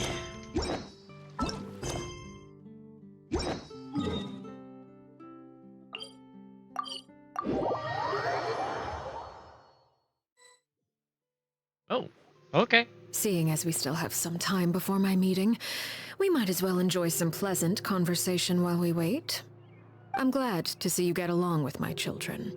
Being surrounded by good companions is necessary for a child's development. You're not planning on doing anything to them, are you? I assume you're referring to Linny, Lynette, and Fremine. Although, there's that situation with Filial and Nentoy as well. It appears quite a few people have been acting out lately. No matter. I'm not one to discriminate. All those who betray the house meet the same fate. There are no exceptions. Does that mean you're going to kill them? Oh, are you here to beg for their lives? I'm sorry to disappoint, but the rules of the house change for no one. In my organization, everyone is responsible for their own actions. But don't you care about them at all? They really respect you. They even call you father. You must feel something for them. Any organization in which feelings come before principles is one destined for ruin. The House of the Hearth is hardly an exception. You could say our principles are more stringent than most.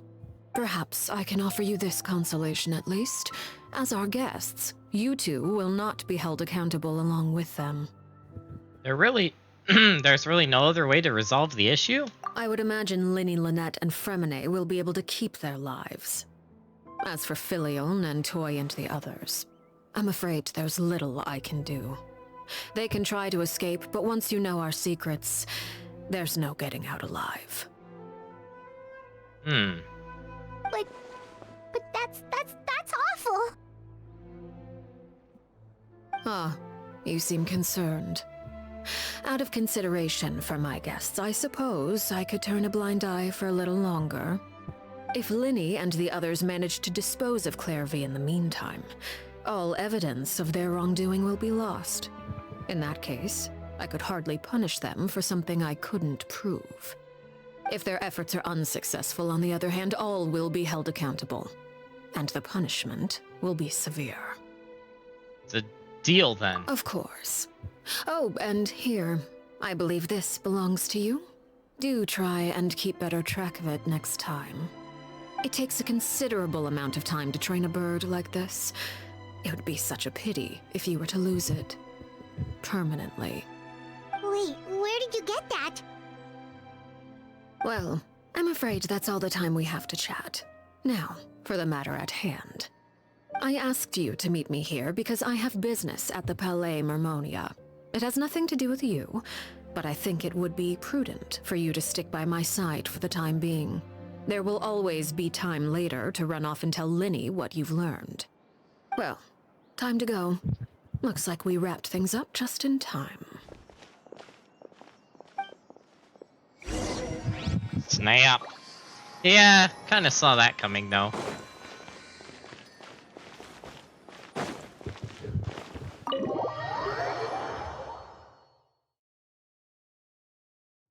Ow. I've been in here in a while.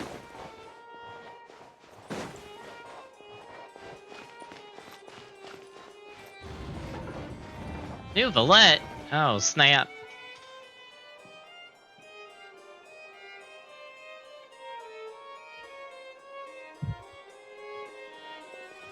It's been a while, Monsieur Neuvillette. Just on their enormous boss. I must say, I wasn't expecting my meeting request to be approved quite so quickly. The Palais Mermonia operates with an efficiency worthy of admiration. It is only right that an esteemed diplomat such as yourself should be afforded the proper level of respect. Although, if I may speak plainly, I must confess that I did not anticipate we would have the occasion to meet again after presenting you with the Gnosis. I see you brought the Traveler and Paimon with you as well. If I may inquire as to the purpose of your visit. I'll be departing Fontaine shortly. There is, however, an outstanding matter that I would like to see resolved before I go. It requires a rather lengthy explanation, I'm afraid. So I took the liberty of explaining everything in this proposal. Please review it at your leisure, Monsieur Neuvillette.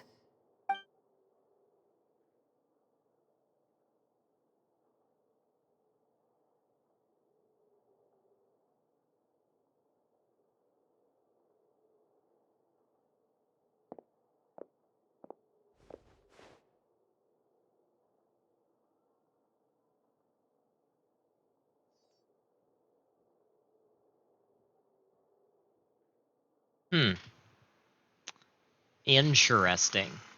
I understand your request. However, at the risk of causing offense, I must admit that I fail to see why you would wish for such a thing. I heard you have a certain fondness for water tasting, Monsieur Neuvillette, so allow me to use water as an analogy. A family is like a large body of water with countless rivers flowing in and out. As someone who watches over this system, I would hope that each river that flows from the source will eventually reach the ocean. Of course, objectively speaking, I know this is impossible. Most of the rivers will dry up along the way, disappearing into the ground and leaving nothing but a barren riverbed behind. Not all rivers are destined to reach the ocean, but I would not see their existence rendered meaningless. I believe the water that flows within them is simply meant for a different destination, like a field in need of irrigation. Or perhaps the glass of a certain water-tasting enthusiast. Did you get any of that, Traveler? Kind of. Your words paint an optimistic picture indeed. Allow me to remind you, however, few among us are willing to sip from a glass filled with tainted water. It may have been tainted at one point in time, but not to worry. I'll make sure it's drained of all impurities and returned to its cleanest form.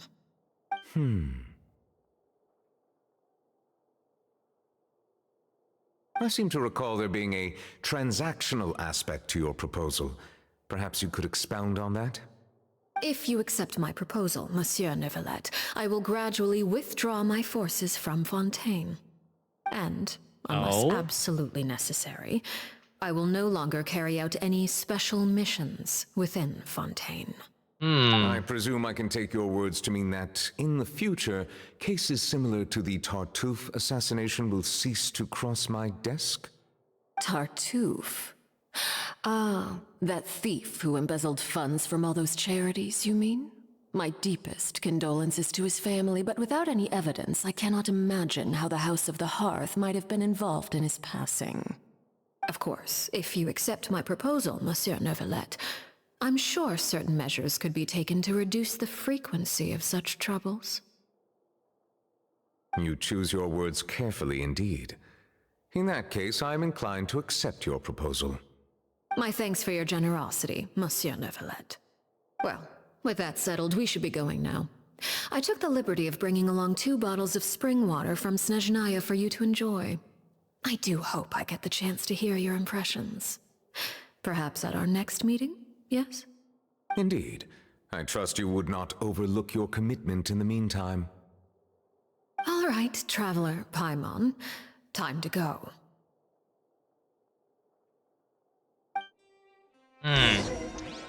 That was interesting. I think I get where this is going. Sort of. You have to think before you act. But that's These newcomers are full of enthusiasm.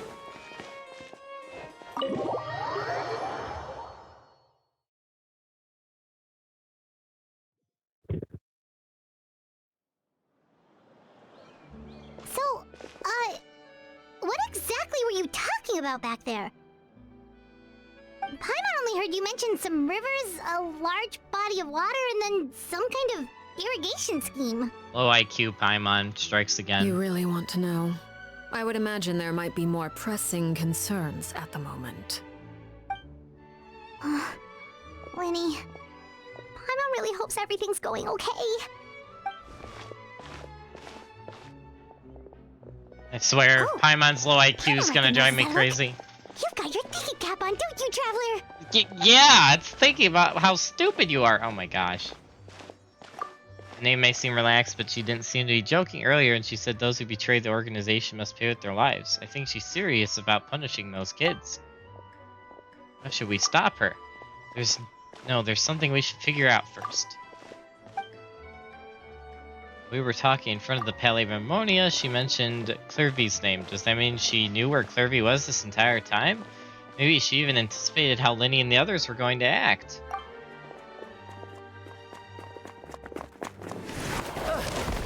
Oh, jeez.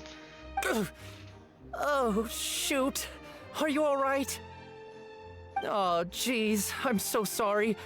I was so focused on selling these papers, I wasn't looking where I was going.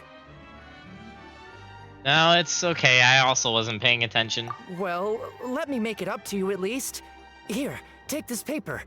On the house. That looks familiar for some reason. Oh my gosh! He has the scar! He's that one guy with the scar. You don't have to give us anything. Please, I want to. It's not like I'm short on supply. All the extras will be useless come tomorrow anyway. It's my fault, really. I was just trying to bring home some extra mora for the family, but I bit off more than I can chew. I haven't had many takers today, so I'm still swimming in papers. What's going on here? Nothing much. I just ran into your friend here on accident. I should probably get going, actually, so... Hold on. Oh dear. Of course, I'm happy to compensate you with mora, it's just... I don't have any on me at the moment. I'll take 3 papers. Here, your payment. Oh! Thank you for your patronage. May the Archons bless you with good fortune. If only I had the chance to run into such generous customers every day. What is going on here? I should probably just take on a smaller inventory though, right? I'm getting married soon, so sometimes it's hard to not get ahead of myself. Anyway, I should head out. Goodbye! Well, now that my affairs are settled, we should take the boat back to Poisson. We've even acquired some light reading to enjoy along the way. Actually, why don't we stick around for a little longer? I'm on, you suck! I just realized how hungry she is. She can't head back to Poisson on an empty stomach. It's like Paimon is trying to buy us more time and doing it in the worst way possible. If we head back now, I doubt Lenny and the others will have made any progress. What should we do? Gosh dang it, Paimon. It appears you two are under the impression that delaying our return will somehow alter the situation in your favor. I'm sorry to ruin your fantasy, but your efforts are meaningless. That being said, I could be persuaded to give Lenny some extra time. I just have one condition. If you agree to my request, I'll even answer some of your questions. You're quite curious about Claire V, are you not? And my relationship to her. Wait, why are you being so generous all of a sudden? You're not gonna ask us to do something bad, are you? You overestimate yourself. You don't have the talent for bad things. Then what can you possibly... The most important consideration in a negotiation is that both sides receive something they want. Demands and threats only get you so far. What's your condition? Let's hear it. Wonderful. Here it is. When the time comes, make the choice that you deem most appropriate in the situation, and lend your help to the House of the Hearth. Okay, sounds normal enough. But what do you mean, when the time comes? When is that supposed to be? That is for you to decide. That is a weird condition, but okay, we accept. Then we have a deal. Follow me.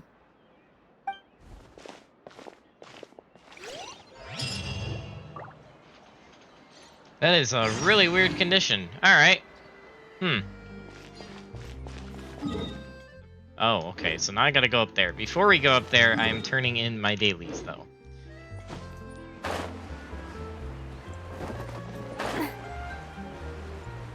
Wait, am I going the right way? I am going the right way.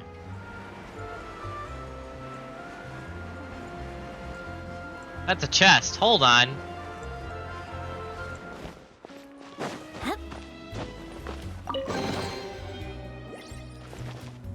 Random chest found.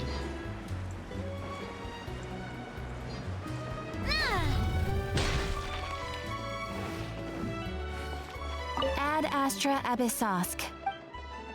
Thank you for completing today's commissions. Ad Astra Abyssosk.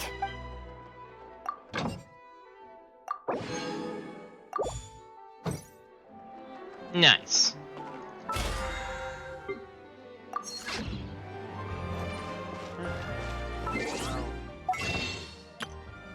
Nope, not enough yet.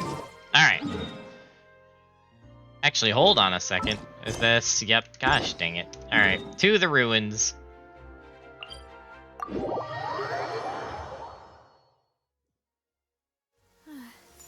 It's raining again. That was almost perfect, the way that transition happened. Also, sad Navia. Every time I hear that line, it makes me think of a certain Full Metal Alchemist scene. There's a pleasant breeze and glorious sunshine. So, where shall we go for a walk?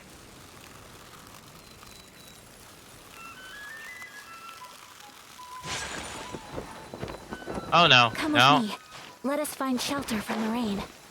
Did it just go from rain to sunny to rain just like that? What the hell? How about we explore the area ahead of us later? Shut up, Paimon.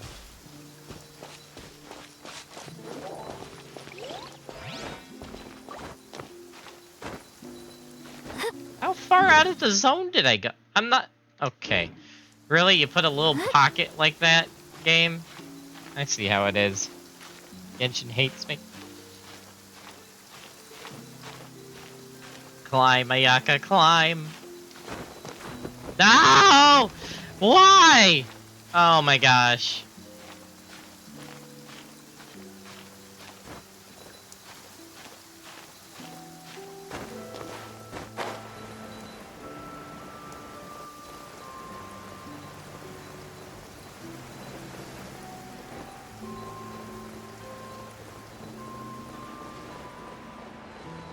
There's a pleasant breeze and glorious sunshine.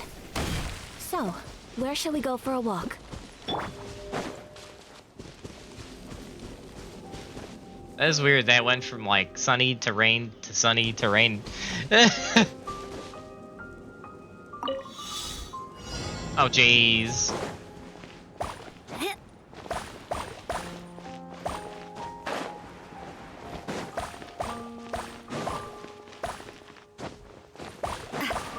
No. No.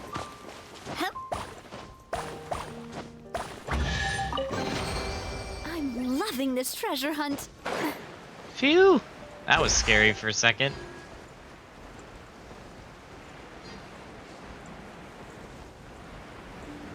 Hello down there. Hold the line. Feeling lucky? Please hold for just a moment. This one's got your name on it. Give pride and consideration. Oh, you're over there now? Okay. Whirling snow.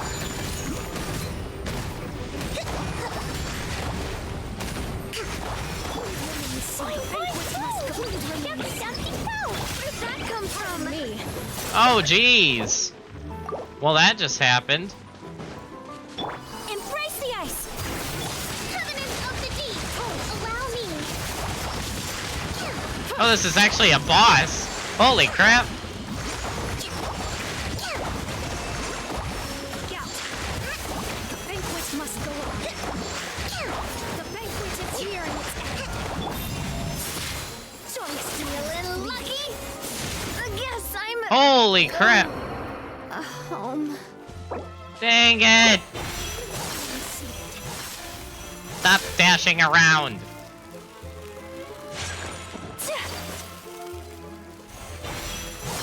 The banquet must go on.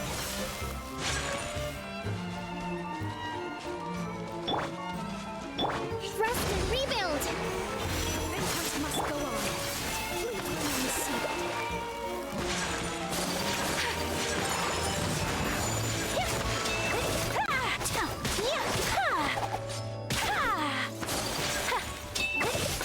Apologies.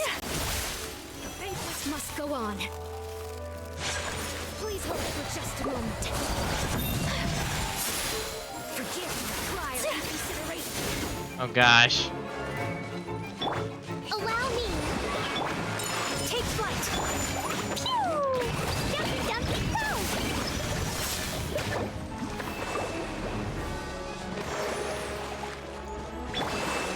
Whirling snow. Gout.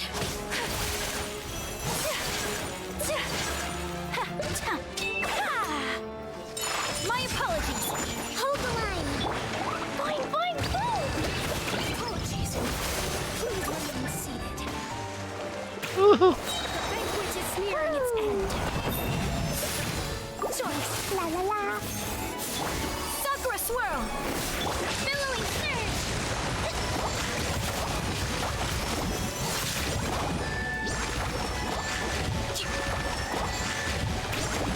Let's move out. Rest and rebuild. Banquet must be out. Oh! Holy crap.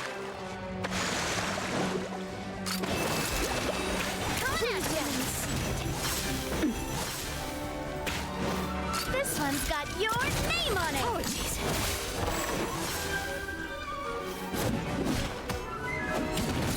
Ha! The gout. Yeah! Hold the line. This one's got your name on it. Where'd that come from? Sheesh. Coming at ya. A proper send-off from the squad of Pardon me. Boing, boing, boom!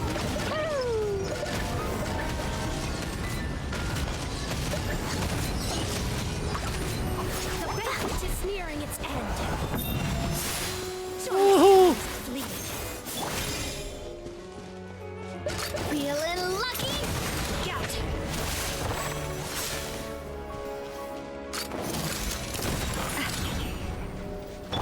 Rest and rebuild.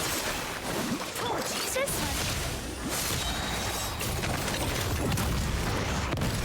Gout. The banquet must go on.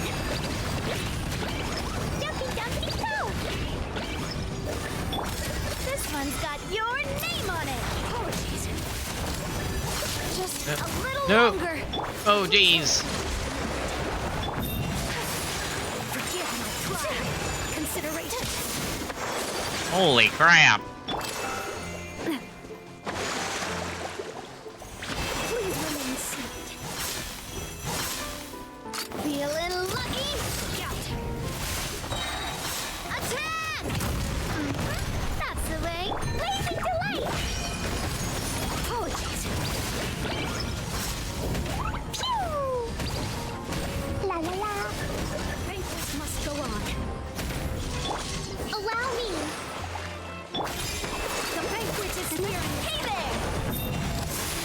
Joyous times flee. Watch out! Yeah. Please remain seated. Watch out! Be ready. Woohoo! That was tough. Holy crap. Holy crap. Holy crap. That was a hard fight. Sheesh. Hold the line. That was actually really hard. We did it though.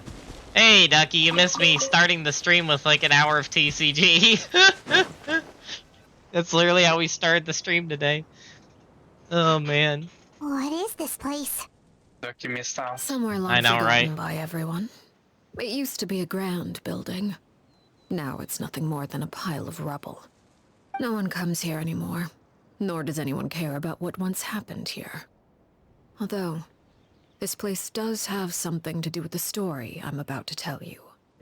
It was before I became a Harbinger, and before Linny and the others joined the House of the Hearth.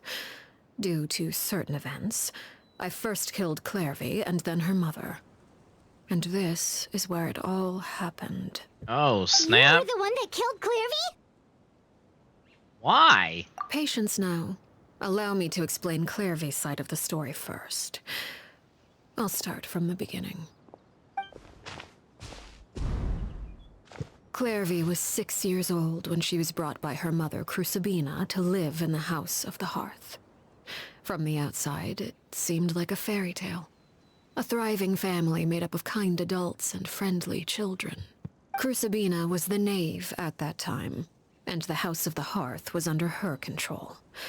She was Clairvy's mother by blood, but she was also the mother to all the children in the house. Clairvy was happy here, for a time. But she quickly realized that being part of this family wasn't a fairy tale at all. It was a kind of purgatory. Purgatory? Exactly. The House of the Hearth takes in war orphans from all over Tevat.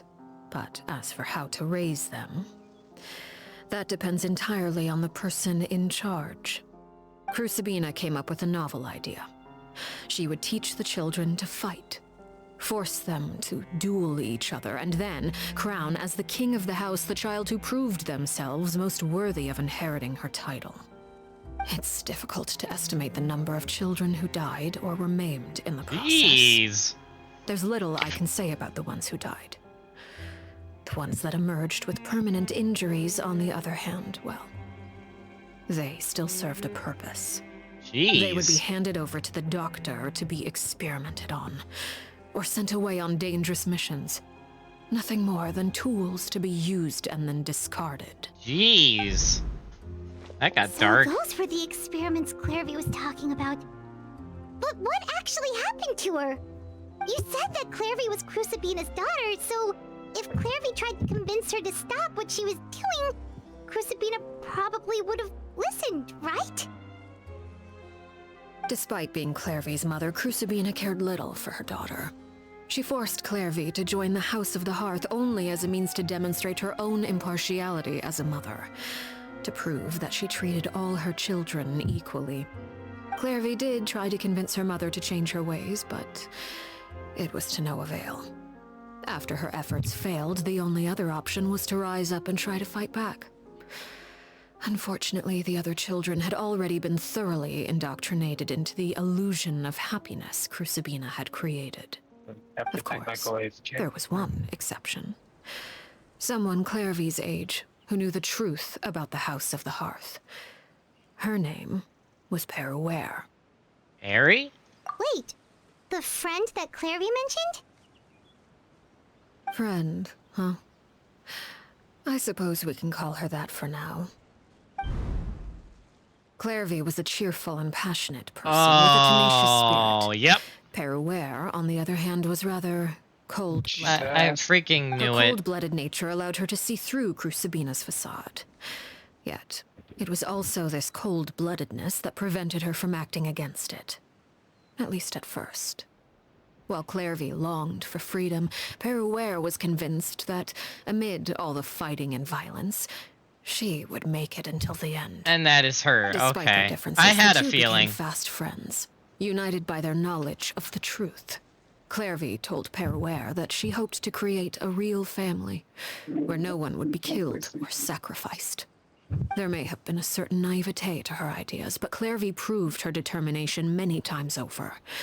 She tried countless times to run away, ask for help, or expose the truth.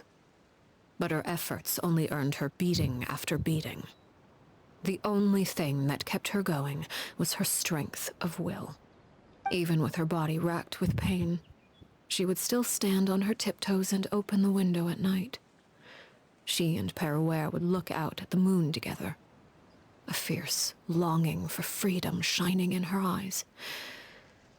But one day that light simply vanished. Oh no. What happened? Her hopelessness resulted from a culmination of things. 10 years had passed. 10 years worth of failure after failure.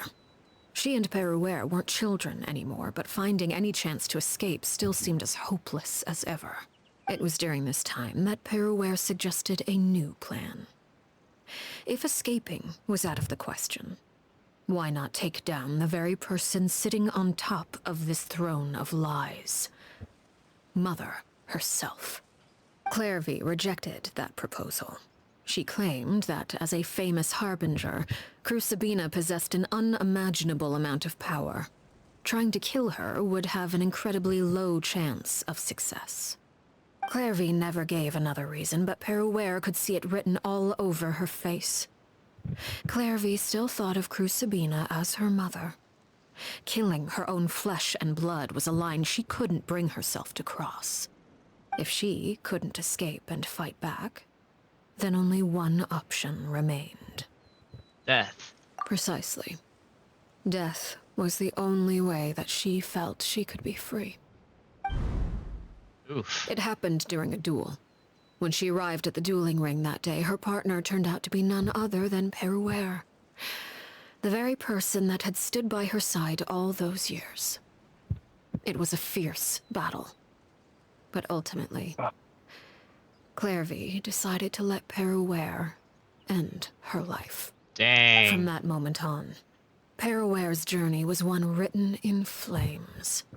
When the rain finally came and washed it all away, there she stood, the sole victor in Mother's endless game of slaughter.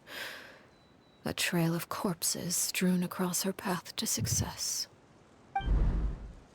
It was the very result she had predicted 10 years prior. Even then, she believed she would make it until the end. She wasn't surprised by the fact that she emerged as Mother's undisputed heir. Rather, her success left her with an inexplicable sense of restlessness. She was unsettled. And there was only one thing that could quell that sensation. Perhaps you two would like to take a guess as to what it was? Yep, you killed the mother. The harbinger at the top. Crucibina, you mean? But... Correct. This is the place where Peruere killed her best friend. A mere year later, this is also the place where she fought tooth and nail to kill the mother they shared. The moment she acted, any conception of what was right or wrong ceased to matter. It's one of the principles of the house. Only those who survive get to write the rules. Peruere won the battle, and became a harbinger herself. After which Her Majesty, the Tsaritsa, bestowed upon her a new name. Arlecchino. So the Perry Clairvy was talking about... It was you all along. You're Perraware. Arlecchino is just a name you got later. This was your story just as much as Clervy's. I left that name behind long ago. I must say, hearing it now does bring back memories. After I defeated Crucibina, the moniker of Mother died with her. I chose to forego the title she called herself and even chose to give up my own name. I rebuilt the House of the Hearth under a new identity. Not only as Arlecchino, but as father. And that is where the story ends. Any more questions? The Clervy we met, though, who is she exactly? Yeah. Based on what you just told us, Clairvy wasn't a little kid when she was killed. So the Clairvy we met... Was she really a spirit at all? I suppose you could call her an illusion born of flame. Her existence is like ashes to a fire. Something left over in the wake of blaze and ruin. You see, a certain power runs through my veins. It's not unlike a curse. My flames leave behind shadows of anything they consume. Of course, the chances of those shadows morphing into a sentient entity are exceedingly slim. Clairvy is a very special case. Clairvy died when she was 16 years old. But what emerged from the flames was her 6-year-old self. The heck? Her appearance wasn't the only thing affected. Most of her memories were lost to the blaze as well. Memory is a mysterious thing indeed. Losing a portion of your memories will alter your sense of self. Lose 10 years' worth, however. And it would be like living in the past. Like returning to a version of yourself that never grew up. No wonder Paimon got such a weird feeling when we were talking to her. That's trippy. Perhaps I should put it this way. Clairvy is someone trapped in time. It may seem like she exists with us in the present, but she truly lives in the confines of her own past. So if all of that is true, then you must have known about Clairvy for a long time. Indeed. She's a rather volatile and unstable entity.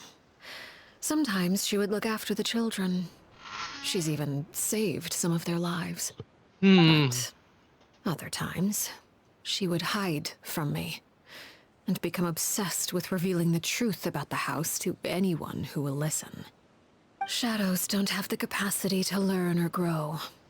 Any new information they encounter is quickly forgotten over time.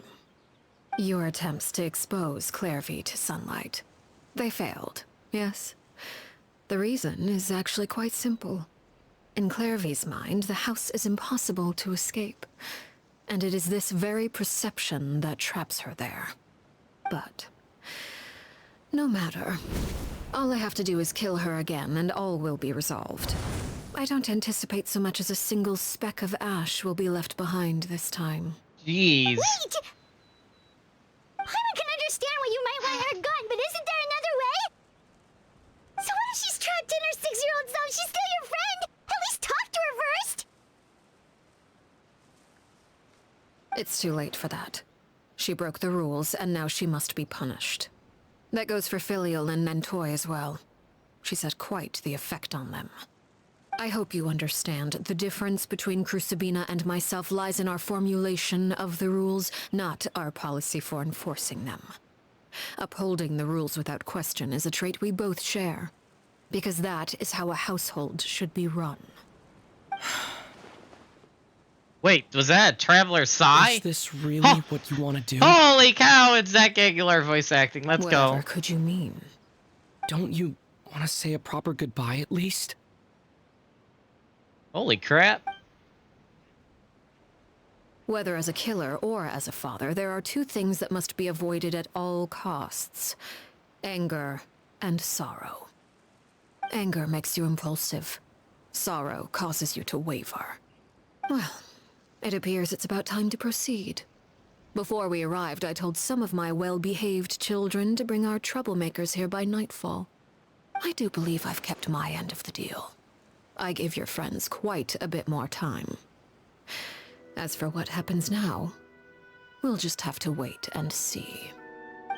Oh, jeez. This is gonna get ugly, potentially. Also, Beetle. Here they are, Father. Ah, you gonna execute him? Seeing something like that would actually be a first for me. Lenny! Clervy. I'm sorry. I heard about how you helped buy us more time. But I still failed. I couldn't find a way to fulfill her wish. Huh? Are you... Perry? Indeed, it's been a while, Clervy. Perry! Shh. Stay right there. I'm sorry to postpone our reunion, but first, I believe certain scores need settling.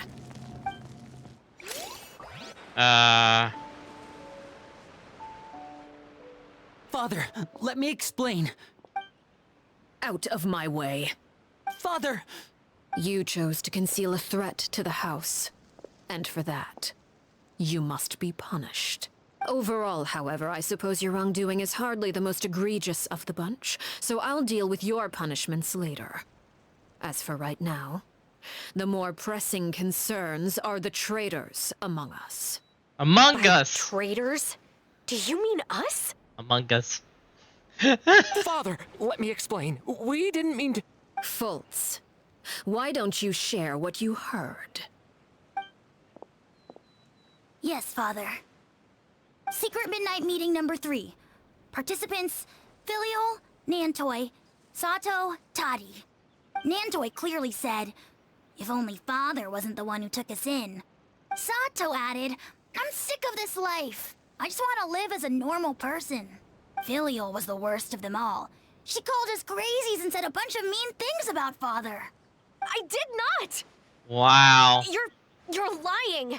Fultz is trying to frame us. It's not like I'm the only one who heard those things. After that, you and Toddy and a bunch of other people started talking about Clervy.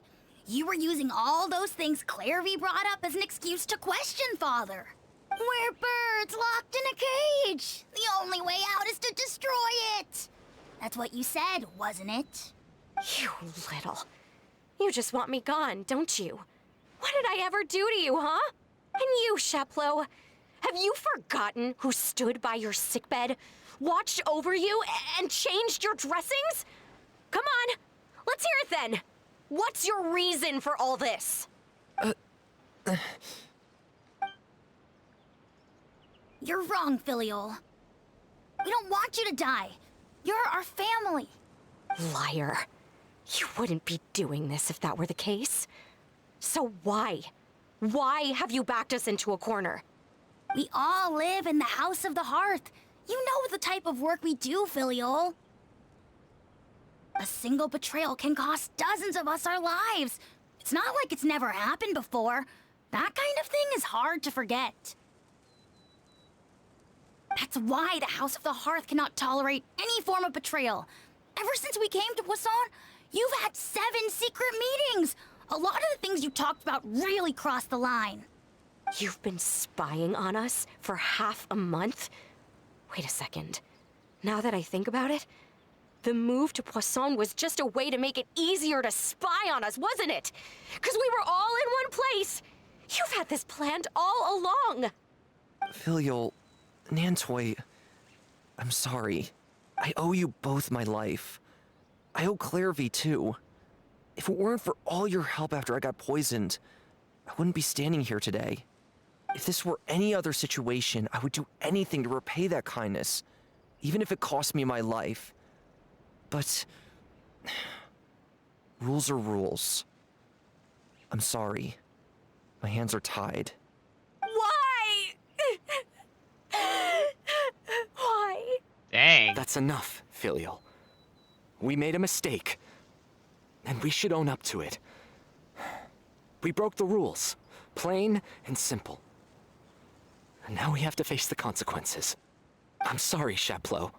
Foltz. I'm sorry, Father. We accept our punishment. Chapleau, according to the rules of the House of the Hearth, how should these traitors be punished? All those who betray the house pay with their lives. Jeez. And so it shall be.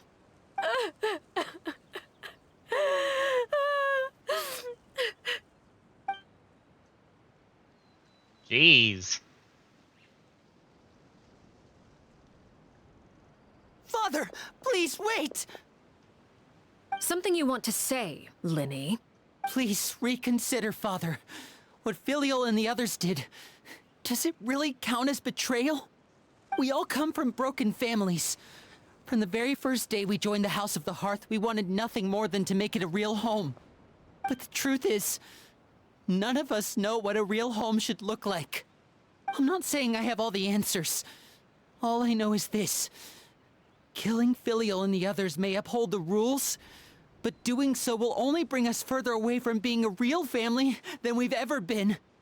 So please, Father, please reconsider. I agree with Linny. Father, please. Linny, you...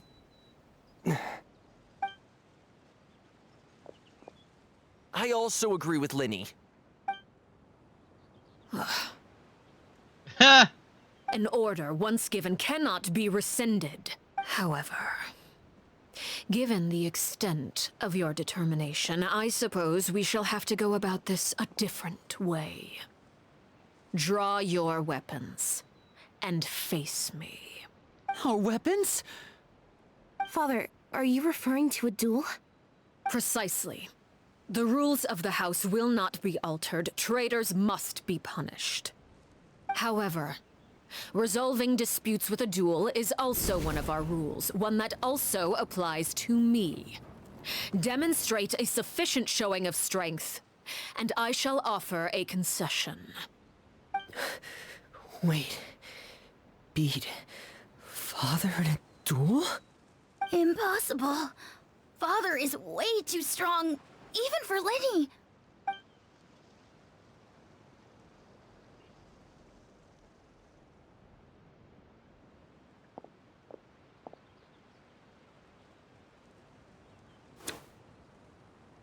Oh, snap.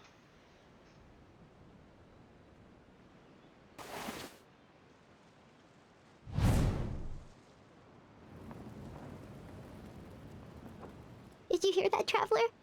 Lenny and the others have to duel the knave. What should we do? Can they really win something like that? If they lose, those people from the house are really gonna be executed. Hey, are you listening? Is executing them really what she wants? Don't you want to say a proper goodbye at least? Anger makes you impulsive. Sorrow causes you to waver. Then she never actually answered my question. That makes the answer pretty obvious, doesn't it? Oh. Looking at that expression on her face, she seems really serious about this. Guess that means there's no chance she's throwing the duel on purpose, huh? There's no way the knave will lose on purpose, although... When guests are around, families are often on their best behavior. And any disputes are less likely to escalate. When the time comes, make the choice that you deem most appropriate in the situation, and lend your help to the House of the Hearth. Ah, yep. What's wrong, Traveler? Hey, where are you going? Traveler? Oh, snap. Okay, this is actually kind of cool. Alright, well, I guess it's time to fight another Fatui Harbinger. Gosh dang it. I'd like to see for myself what the fourth of the Fatui Harbingers can do. You're asking to join the duel against the knave? If that's okay. I'll allow it. We do have a ready-made dueling ring at our disposal, after all. Oh, boy. All I would advise is this. Keep a firm grasp on your weapon and give it your Well, I've been all. here. I've just been, yeah, definitely. Yeah, I know. And you may just lose Things are your not going so well on here, and we finally got through boss 1, and now we're stuck on boss 2. And I'm about to fight a Fatui Harbinger again, but a much scarier way. Oh, yep. Man, she really is just like a Reaper from Final Fantasy XIV. Okay. Close enough. Send down from the Stina with love. Is it my turn Be a now? little lucky. Embrace the And voila!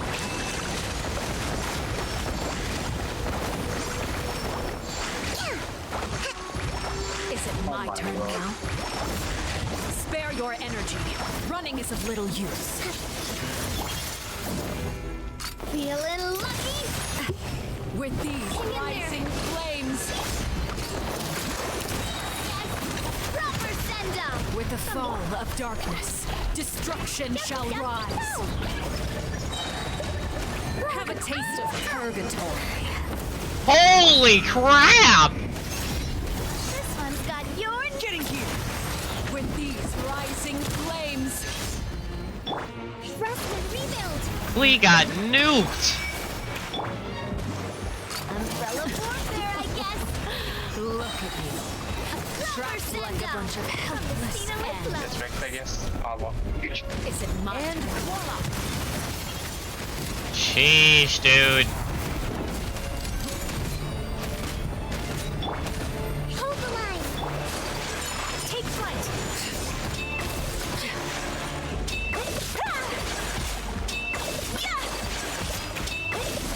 Hang in there. The countdown has begun. Like a fly tangled in a web. A Yaka for the win there. With these rising flames. Try to pace yourself. Sheesh! Sorry. Proven to be a worthier hand. Crap. Crap, crap, crap, crap, crap, crap, crap, crap, crap. Running is of little use. Allow me. Sakura swirl. Watch out for father's movements.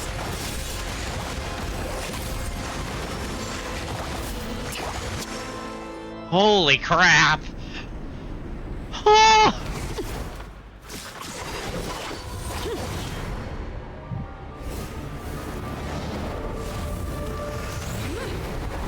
Oh gosh! Oh my gosh! Oh, now it's just Enshroud from Final Fantasy. Oh gosh. Holy crap. Okay. Ow! My blade is all that remains. Whirling snow. Holy crap. What the hell? Watch out for father's movement.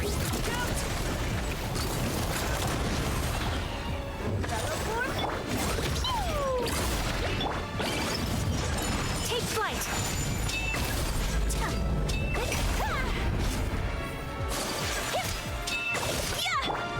Your punishment made manifest.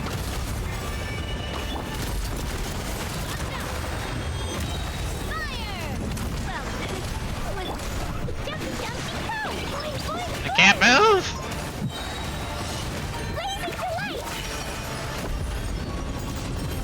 Watch out for father's movement. The sun and moon have set. Only ruin remains. Holy crap. Whoa! Clee! How dare you kill my Clee? Now's our chance. Over here. Sunlight is only the beginning. Nope. Holy crap.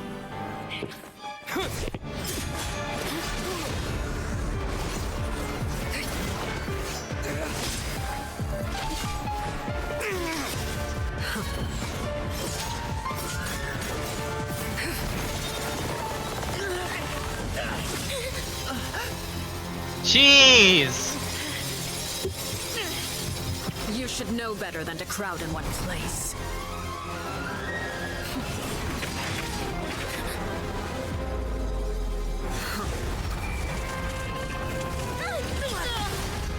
Jeez!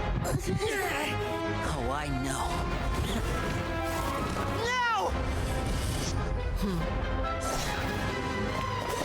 I'm sorry, Father!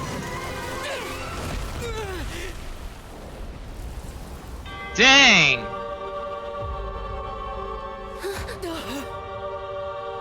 Holy Sorry crap! for what? This pitiful excuse for an attack.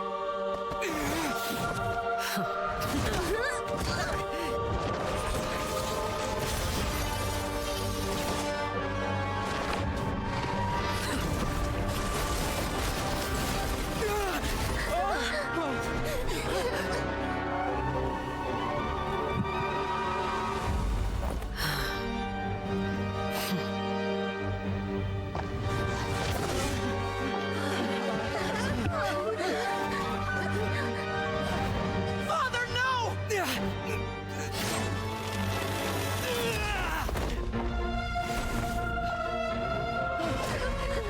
Made it out, did you? You're stronger than I expected. Whoa! What the hell? A crimson moon? I can't move.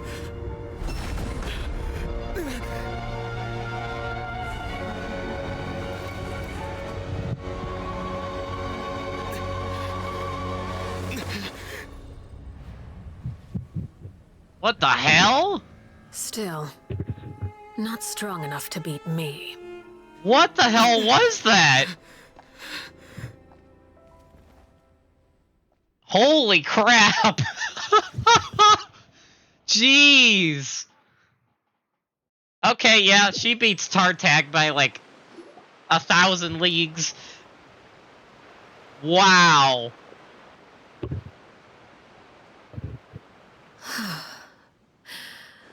I believe we can end things here. It's not often that we get to enjoy the company of guests, after all. We wouldn't want things to get too out of hand. Brother, are you alright? Linny. Given that I am the victor of this duel, as agreed, the punishment stands. No! I never thought things would end like this. However, everyone involved in the duel demonstrated a remarkable level of strength and determination. In light of this, I'm prepared to change the method of execution. Elwar, the bottled flames I gave you for safekeeping. Do you still have them? Yes? I wasn't sure what they were for, but I've kept them super safe. I didn't lose a single one. Wonderful. Then, in just a moment, I'll have you administer them. Bottled flames? Indeed. They're the product of a secret experiment. Under certain special circumstances, flames can be extracted from my person and preserved. Once ingested, searing pain will spread across every inch of your body. No harm will come to you physically, but your memories will be burned away. That explains what's going on with the book. And why that person we found in the city, but he had no memory of her. Okay. Yep, that explains it. So they just had all their memories erased. Gotcha. If you can withstand the pain, when you awake, you'll have forgotten everything you know about the House of the Hearth, and will be expelled from the organization. In other words, administering this concoction will kill the version of you that grew up in the house, and give you a new identity. Jeez.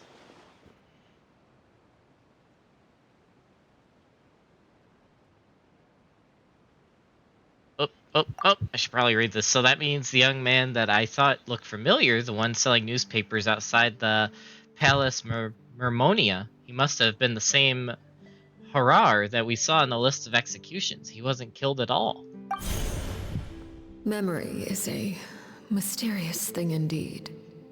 Losing a portion of your memories will alter your sense of self. If my understanding of the knave is right, she really thinks of that as killing him. The Harar that lived in the House of the Hearth is dead. The one that remains is simply a normal person living out his life with his beloved. Even so, it's much better than actually ending their lives. True. So, you're just letting us go, Father? You misunderstand. Memories are extremely important. Once consumed by flame, the version of you standing before me will die, and our secrets will die with you. So no, I don't intend to just let you go, because the person who survives will be nothing but a stranger. Even so, I won't have to live in fear anymore. I'm sorry, Father. I'm sorry I let you down. But I really... Don't cry, Filial. You haven't left the house yet, so there are still rules to be followed, yes? Remember what I taught you. Anger makes you impulsive, sorrow causes you to waver. Don't let yourself be controlled by your emotions. Of course. I'll remember. Dry your tears, and go pursue the life you really want. Yes, Father. Chaplot, Foltz, Elwar. Take them back to Poisson. And bring Linny and the others as well. I prepared 3 extra vials of bottled flames. As for whether to take them, the choice is yours. Goodbye, children. The next time we meet, I will no longer be your father. What? Thank you for all you've done for the house. I hope you have bright futures ahead of you. What the heck?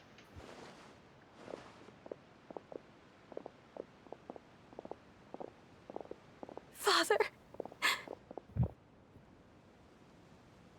Let's go. Dang. Here, grab my arm, Linny. I'll help you walk back. Thank you.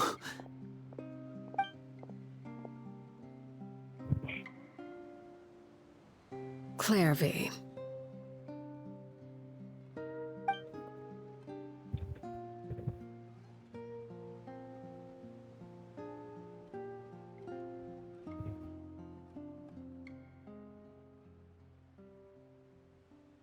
Can we talk now? I've been waiting for a super long time. You really are Perry, aren't you? I haven't seen you in so long. How come you're all grown up? Wait, did I somehow travel to the future on accident? Or am I dreaming? What a long dream. Neither. You died, Clairvy. That's what happened. You could have at least sugarcoated it a little. Look, she's done speechless. If this really is Clairvy's younger self, then I would say she's probably had enough lies. Oh. Okay then. Huh? That's it? You accepted it just like that? Yep. If that's what Perry says happened, then I believe her. Perry wouldn't lie to me. Plus, I don't really need to know why I'm like this. I'm more curious about what happens in the future. If you're a harbinger now, Perry, that means Mother is gone, isn't she? Can you tell me about it? I want to know what happened to her. And to me. You never stopped trying to defy fate. At first, no one believed you. You could only vent your frustrations to the moon. In fact, you often sought comfort in the night sky. You wanted to see the aurora, so one night we promised each other we would go to Snezhnaya to see it together. Later on, you tried to run away, but you were brought back each time. Mother spared your life, but it wasn't out of kindness. Instead, she decided to make an example of you by slowly torturing you over time. That way, the other children would know what happens to traitors. Jeez. Still, you never gave up. Mother hoped that through ruthless duel after ruthless duel, she would be able to crown an ultimate victor among the children she raised. But you called on everyone to unite, to fight to a draw in order to reduce casualties. Your efforts may have only delayed the inevitable, but still. You gave them hope. You tried everything you could think of, but every attempt ended in failure. Still, you never turned your sword on Crucibina, and you never turned it on me. On that gloomy day, you told me, "For the last 16 years of my life, I've done everything I can to fight for freedom. But now, I realize that the only freedom I truly possess is the freedom to choose to die." I never imagined I would say something like that. I must have been feeling really worn down. But somehow, I still think I understand. According to Mother's plan, I'm gonna jump out. one of us was going to make it until Alright, the end. see ya, Mist. Yeah. And I always hoped that person would be you. If I could do it all over again, I still don't think I would make a different choice. Even when I first met you, I knew you'd be able to do what I couldn't. Is that so? Even now, I'm not sure I truly understand what kind of freedom you were trying to pursue. But as the head of the House of the Hearth and as the children's father, I've tried to give them the most basic of freedoms. The freedom to choose their own fate. It's something I discussed with the Eudex of Fontaine. The children who want to leave the house will have their memories wiped clean of all secrets pertaining to the organization. In return, they will be allowed to live a normal life in Fontaine without being prosecuted for their past. That was what the proposal Of course, was. I won't simply hand freedom to them on a silver platter. They have to fight for it and prove themselves worthy of it. Only freedom that is earned has true value. That's more than enough. That's exactly the kind of life I was fighting for. You know, Perry, I think you're a pretty amazing king, and a really great father, too. I'm really happy that you're the one who took over the house. I guess I do have one regret, though. I still haven't seen the outside world. Well, it just so happens that our dear guests over here have been to many nations and traveled to countless places. Perhaps they would be willing to tell you what the outside world is like. Really? Of course! We've traveled all over the place. We've got so many stories, we could probably talk your ears off for 3 days straight. Oh, snap, they're giving me a choice. Let's talk about the land of Dendro. I was always too afraid to skip Mother's fighting lessons. But at the academia, I bet you could do all sorts of secret things in class. Things that have nothing to do with studying. That's where your thoughts go? I'm just kidding. Being able to study whatever you want without having to fear for your life actually sounds pretty great. Then there's the land of Animo, the nation of freedom. You know, I used to dream of being a bard. Playing the lute while singing into the winds of freedom. Even if there was no one there to listen, I would have continued to sing no matter what.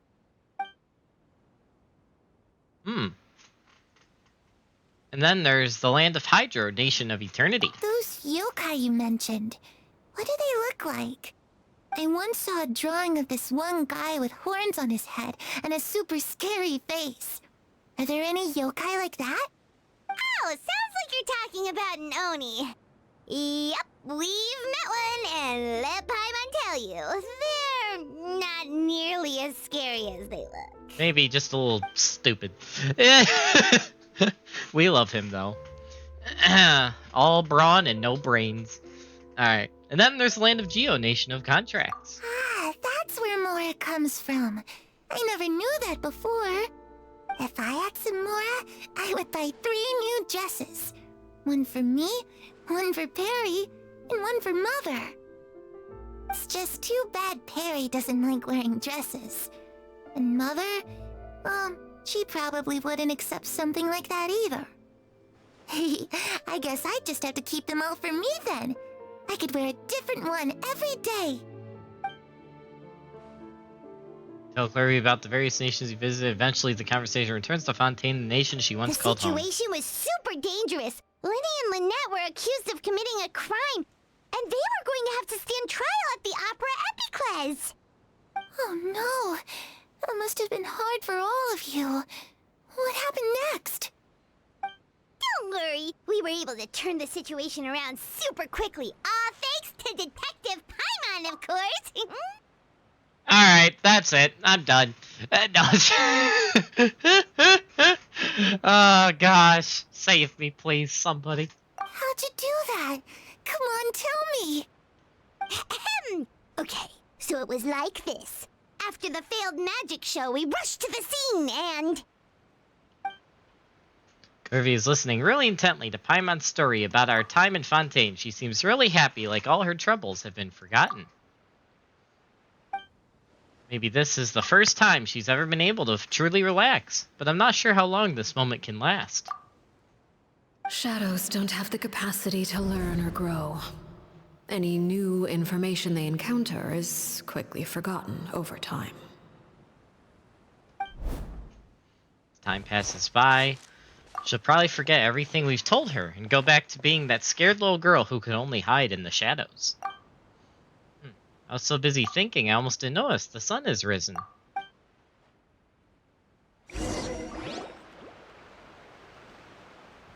Oh, a cutscene. Cutscene.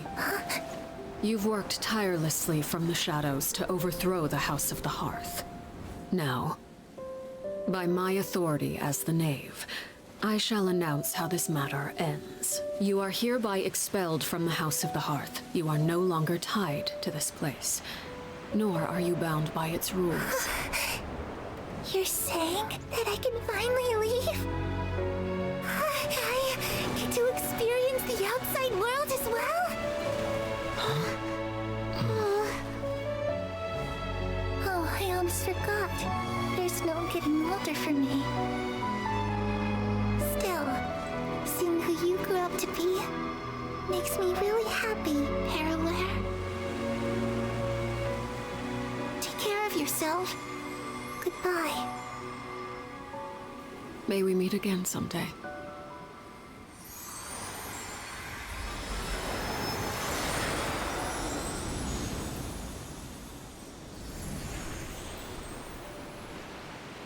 Dang. Clairvy. She left so soon. Paimon didn't even get to finish her story. I also have certain sentiments left unsaid. I wanted to tell her that the aurora I saw in Snezhnaya was just as beautiful as the ones in the pictures. But a shadow's memories reset at dawn. Had we delayed any longer, we wouldn't have had the time to say goodbye. Whatever regrets may linger, let them be lost to the coming of a new day. Father? It's Linny! Hey, Linny!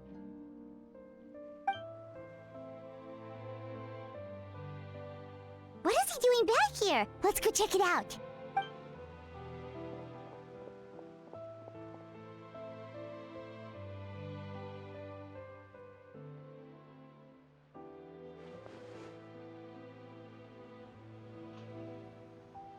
Father, the bottled flames have been administered. Filial and the others have left the house. And you? What have you decided? Thank you for giving us that choice, Father. But we never wanted to leave the house. It's the only home we've ever known. Lynette and Fremine feel the same way. They're recuperating back at the Hotel Bouffe d'Été. But I decided to come back and tell you where we stood. I'm sure you're well aware of the expectations I have for you. I want you to follow in my footsteps and become the next king of the house. Oh. Yet you seem to have different ideas. I must admit, I'm rather surprised by your decision to stay. There's nothing wrong with choosing to live a quiet life. Leading this organization is a heavy responsibility, one not so easily carried by someone forced onto the throne. I just never understood what you saw in me. What made you believe I was deserving of that throne? Dang. You're brave, talented, and, most importantly, you cherish your family. You would do anything to protect them, even if it costs you your life.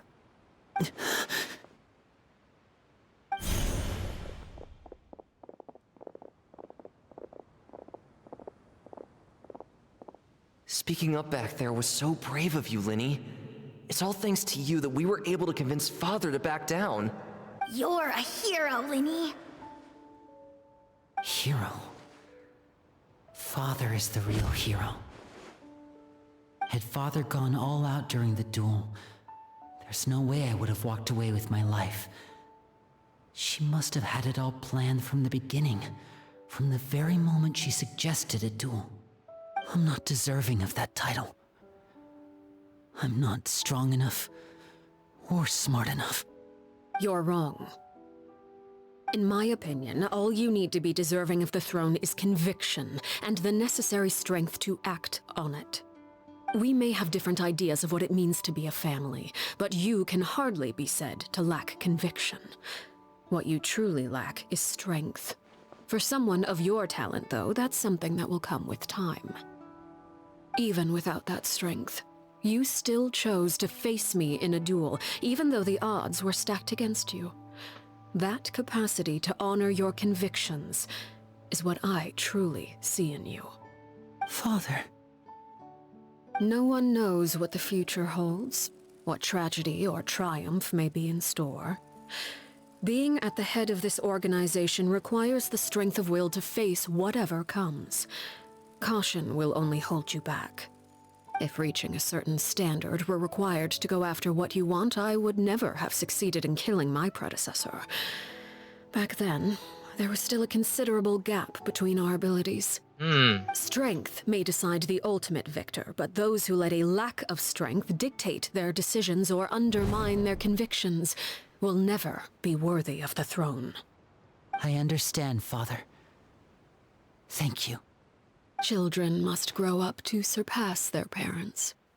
Only then can a family continue to flourish. The road ahead is not an easy one, so I'll ask you one last time. Are you certain you want to stay? You've done so much for me, Father, and that kindness must be repaid.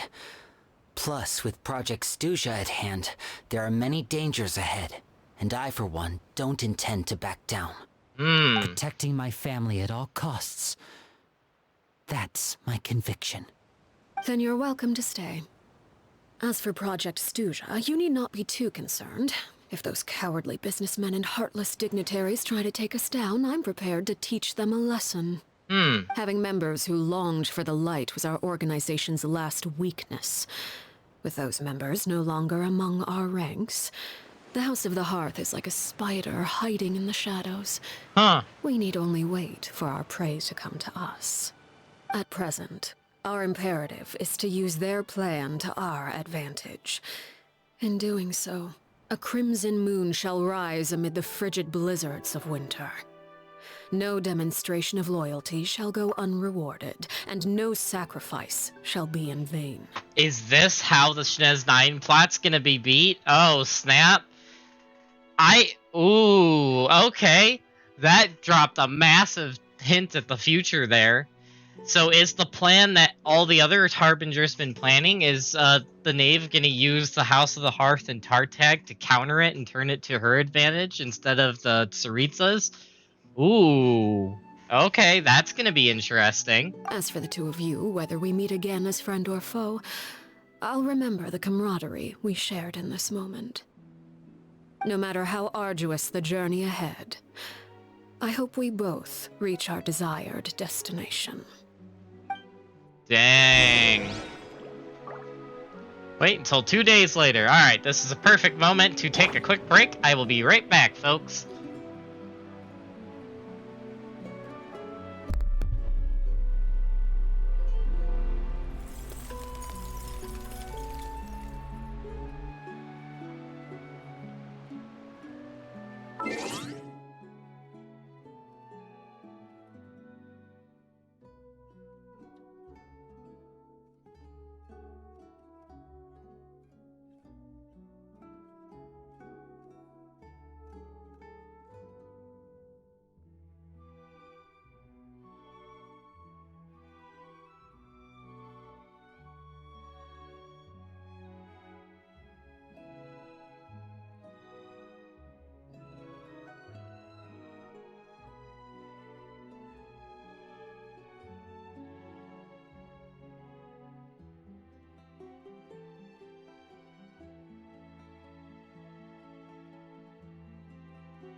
Alrighty, folks. We are back.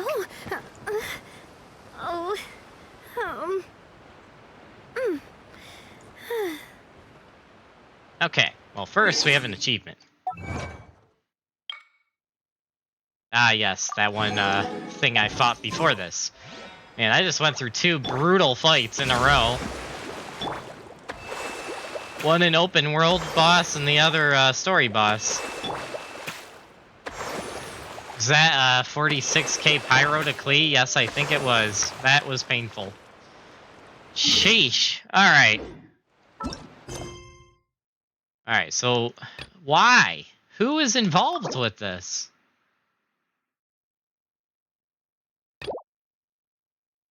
I'm so confused as to what's going on with this quest. Alright, well, I guess we will work on this quest while we wait.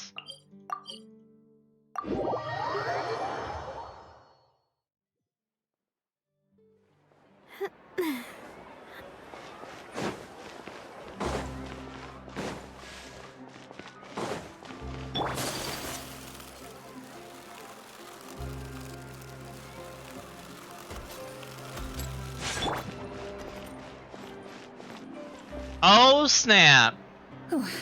Sorry to keep you waiting. You're back! Huh? And you've got the Traveler and Paimon with you too! What a pleasant surprise. I assume you'll be joining us for the game then? Linny, Farina! Paimon didn't know you were playing too. Are you also members of the tabletop troupe? Hey, you two. I'm more of a casual member if anything. I haven't taken part in many formal club activities. Lynette Fremine and I play something similar at the Hotel Bouffe Tété sometimes, but I'm usually the GM. Still, I'm That sure does it'll not be fun surprise being me. a player for the first time. I'm looking forward to it. Well, I'm not a member of the club at all. Clarion simply woke me up first thing this morning, said there was a good script worth experiencing, and asked if I wanted in. If you're interested, I can give you a referral. That should give you a 40% discount on membership fees.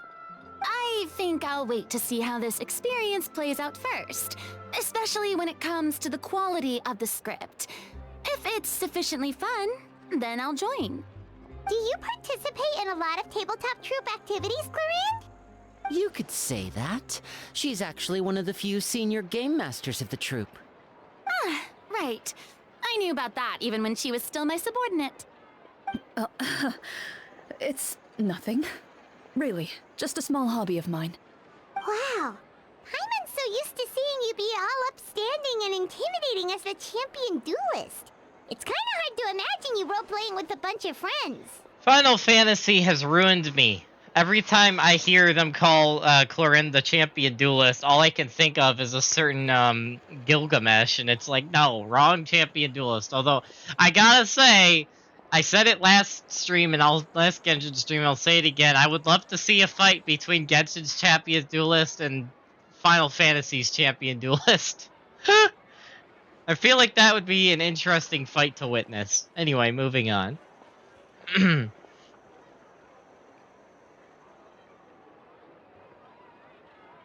So, if we have a problem with any of the rules, do we have to submit a duel request to you? Surely you jest. I would never intentionally make things difficult for my players. I maintain a clear boundary between my professional and personal lives. The me you see at court represents the law and order of Fontaine. I put all personal feelings to the side and grant a fair duel to all who seek to defend their honor. But in my personal life, I'm just an ordinary person. Someone who feels anger and sadness, just like everyone else. Well, you say that, but for all the time I've known you, I don't think I've ever seen you cry. I've seen you get angry, sure, but now I'm wondering whether you were actually mad or if it just looked that way from the outside. I was probably in work mode during those times. Is that so? Well, in any case, I just feel like even in your personal life, you don't get emotional very often. So you want to see me cry? That might be a little difficult. A show of anger, though, that might be something I could accomplish. No, that's not what I meant. Wow. Wow, Farina.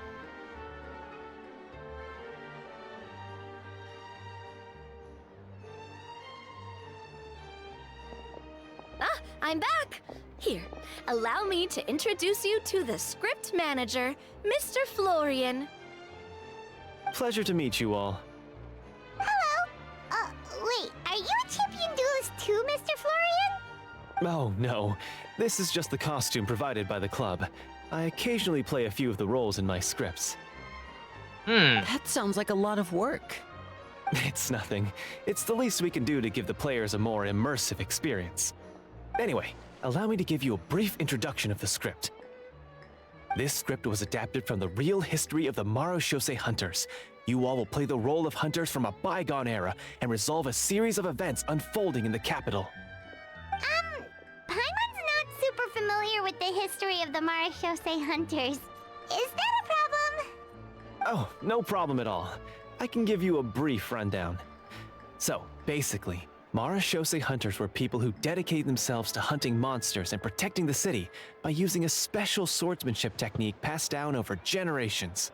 Their story can be traced back to the ancient Remurian dynasty, as well as the first hunter, Cassiodor. But I'll leave the finer details for you to seek out and discover later. And I'll provide additional commentary as the story progresses. In that case, brave hunters, are you ready to set out on an unknown adventure? Sure. Whoa, just one sentence and it's like we're in the story already! Aha, I see many a determined gaze before me. Very well, head over to this location and begin your heroic journey. So, as we follow the story, it leads us to specific scenes? Ooh, sounds pretty innovative. What does the message in the envelope say? It's the exact location of the scene, as well as the formal permission to use the venue. Seems like they have everything prepared. Please check all your belongings, everyone, and make sure you haven't forgotten anything. Once you're ready, please follow me to the designated location. Sounds good. Hunter Squad, move out! That's actually kind of cool. It's like a mix of a scavenger hunt and D&D roleplay. Huh. Cool.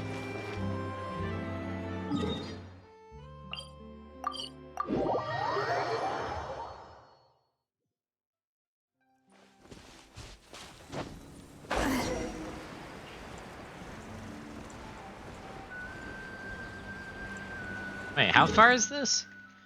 Oh, geez. Oh, yeah, that wouldn't work. I gotta go this way. Oh, look, the slime is following the hydro guy.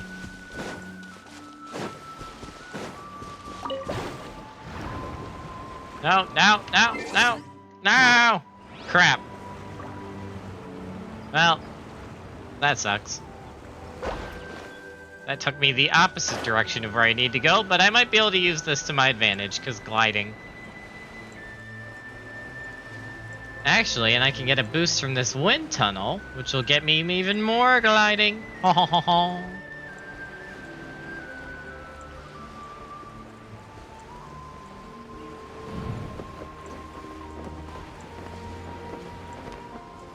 Oh, snap.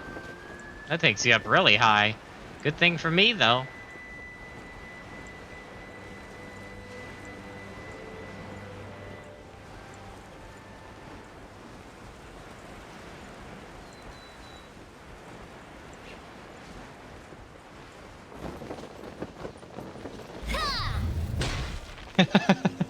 Just breaks the table. Whoa, they really have thought of everything.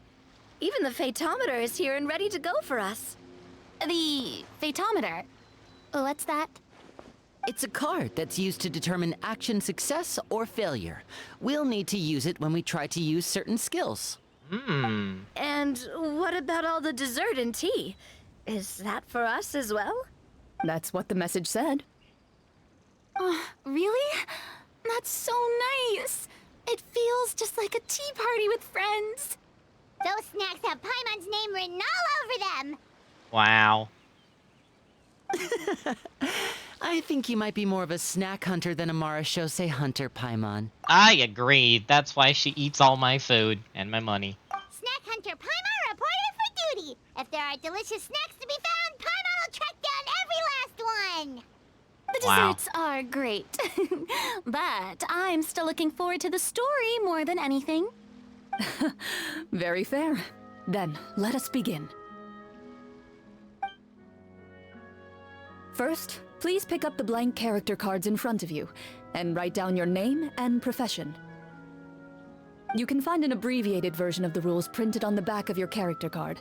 If you have any questions, feel free to ask me. Oh my gosh. In this story, everyone is a Marashose hunter. To reflect this, the club has prepared a small badge for everyone. Ooh, nice! As hunters, you have proficiency in swordsmanship and fighting by default, so there's no need to allocate any additional skill points to those areas. Swordsmanship? So there's a fighting part to all of this? Paimon's not sure she can do all that on her own. Maybe Paimon can just stick with you? Why don't you share a character card then? The Traveler will be the Marashose hunter, and you can be his little floating assistant. Kinda like in real life. Exactly. So, for the name, do I fill it out with the name of my character? Yep. It can be any name you like. It's literally just D&D. You can use your real name too if you want. I do that whenever I get too lazy to think of a new name. Oh, so it would be like experiencing a different life, but still as yourself. That's not a bad idea. AKA D&D. In Literally that case, D&D. I think I'll continue to use the name Linny then. Next up is the skill sheet. You have a limited amount of skill points that you can use to learn a number of skills. The more points you invest in a particular skill, the easier it will be to pass associated checks. I'll take persuasion and investigation.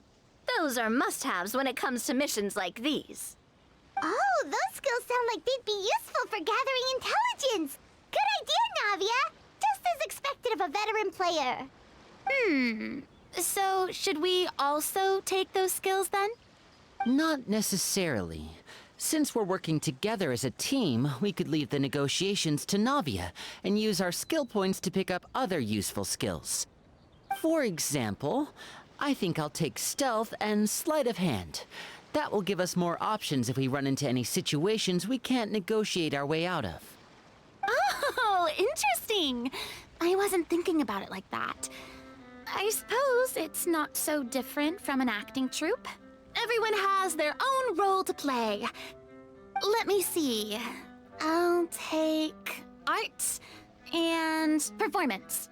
I'm not quite sure what use they'll be, but I'm not as knowledgeable about the other skills, and I'm not too confident I'd be able to roleplay them well. Well, that leaves us. What do you want to learn, Traveler?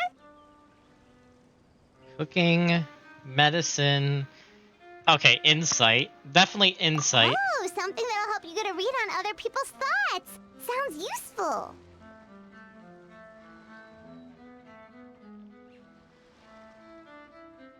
Medicine or cooking? Let's do medicine. Ooh, so you want to help people when they're injured. That's nice of you. Just like a white mage in Final Are Fantasy. you sure you want to learn these two skills? Yeah. Let's see. Oh, looks like you each have enough points to choose one final skill. You've all picked such classic skills. It's fine to go a little bit out of the box, you know. Why do I get the feeling she's getting ready to cause trouble? For example, this one here. Summon. Oh, Doesn't no. it sound super mysterious and cool? Navi is about to summon a freaking primal. Let's go. I saw that one just now as well. The description says, this skill can be used under certain circumstances to summon characters or creatures that fit the script's world-building rules. Why is Frina sitting on a crab? Does anyone else see that? That is hilarious. The script's world-building rules, huh? But how are we supposed to know what a Marashose hunter can summon? Oh, that's not for us to worry about, my friend. Just learn the skills that interest you, and the GM will take care of the rest. Oh boy. Thanks, Paimon. Let's learn summon then. Paimon can't wait to see what kind of thing shows up. Why are we doing the same thing? Well, now that everyone's more or less finished creating their characters, we can begin. Since two of our players are doing this for the first time, though, let me ask. Would you like to play on easy mode or authentic mode? What's the difference between the two? Well, in role-playing games, the story sometimes changes based on the decisions of the players and the results of the Fatometer. For example, if you fail a check, that means you cannot use the target skill in that scenario. A critical failure may even result in further negative consequences. It's literally D&D. If you choose to play in authentic mode, every time you elect to use a skill, you'll need to use the Fatometer to see whether you succeed or fail, and face any consequences that may follow.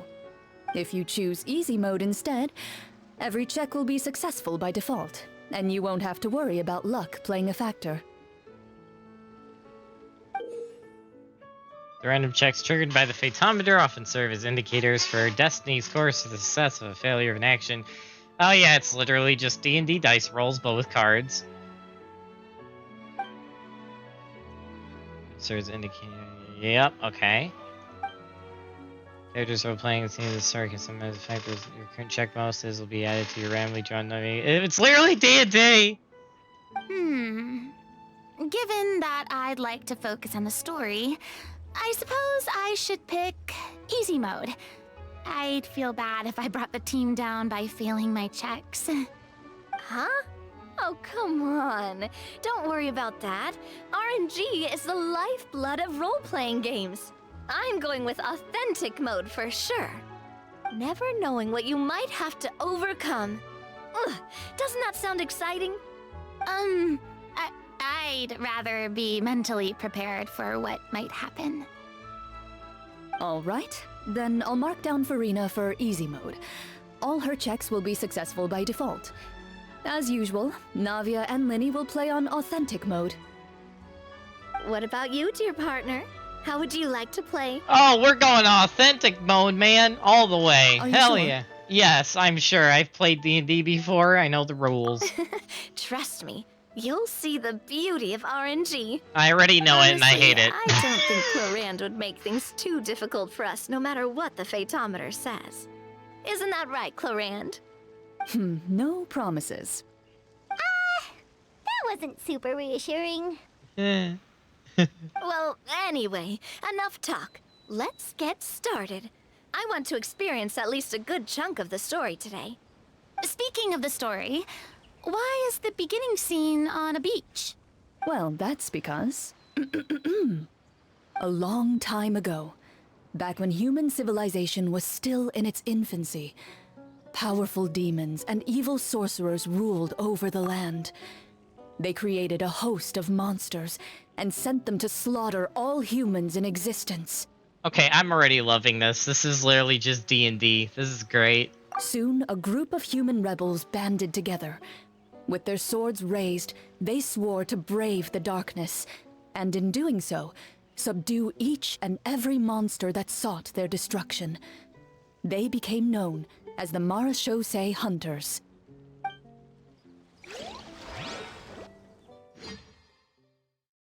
Oh, snap. What is this?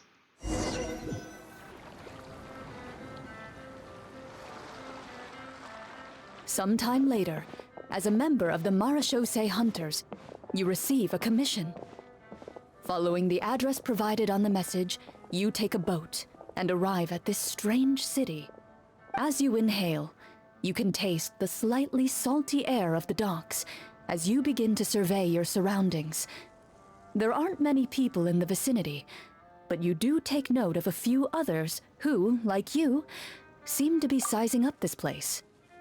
Can I just say the UI looks very MMORPG, which is just freaking amazing. Your eyes meet, and you realize these people are fellow Marachose hunters, likely led to this location after receiving the same commission as you.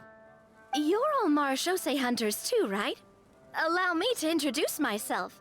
The name's Navia, monster hunter by trade and helpful neighborhood businesswoman on the side. Okay. First off, why can't we have that as an outfit? Second off, her being a monster hunter is hilarious because all that makes me think of is that new girl in Monster Hunter Wilds that got revealed, and she has long blonde hair just like Navia. That is actually funny. What say you to traveling together? We can help each other out on the road. Okay, count me in. Whoa! My name is Linny. Linny? I've been wandering since I was little and picked up a few less than legal tricks along the way. I was adopted by a Marachose hunter and later chose to follow in his footsteps. Okay, Linny with the rogue outfit looks so freaking cool. Holy crap. That should be a... Okay, can these all just be outfits for these characters? That would be an epic outfit for Linny. Also, thank you for the lurk, Ducky. Is this where you introduce your character to everyone? It sounds like they've done this dozens of times. My name is Farina, and, She's a bard, I grew up of in course. a noble family. I always had a strong interest in performance and the arts. Even though I'm a Marchese hunter, what I really want is to be a performing artiste. She's just a Hey. D&D bard. That's really cool. You can do it, Farina. That's exactly how it's done. Paimon is Paimon, a good friend and companion to this Marachose hunter right here. I've been studying medicine ever since I was a child. Whoa! I want to do my part to eradicate these monsters and use what I've learned to heal others. Oh, welcome, welcome. When we face the monsters, I'll make sure to charge in front to give everyone some cover. You can take care of the healing at the back. You open your envelopes at the same time. The message reads, "To the honorable and trustworthy Marachose hunters, our kingdom is currently facing a grave crisis. The lands outside the capital have been overtaken by monsters, It's just and our people are being led Mondstadt. astray by forces of wickedness. We beseech you, please help us resolve this crisis and return peace and stability to our home." Huh. The layout of this city looks super familiar. It kind of reminds Paimon of Mondstadt. The scriptwriter must have used a real-world city as a reference when coming up with the map. As experienced hunters, the layout of the city reminds you of places once traveled. You recall the sight of tree-lined streets and the gentle tranquility of days gone by. Yet, as you regard the city in front of you, it appears to be little more than an empty shell. Its hollow gates are open to you, beckoning you to come forth and bring salvation back to the town. I carefully read every line of the letter and turn my attention to the signatures at the bottom. Who issued this commission to us? You see a long string of unfamiliar names. It would seem that many of the residents of the city issued this commission together. They sensed that things were not right within the kingdom and sent a distress signal to the outside world. In that case, why don't we take a walk around the city and see if we can learn anything from the local residents? Oh, good idea. We might be able to get some leads on the monsters and bad guys we're after. You look up and see a tavern nearby. It appears to be open for the day. Why don't we go check out that tavern? If the novels I've read are anything to go by, taverns are usually full of information. Also, every D&D campaign ever. And now we're in Mondstadt. Holy crap. As you approach the tavern, you find a plainly dressed woman standing nearby. She appears to be rather troubled about something.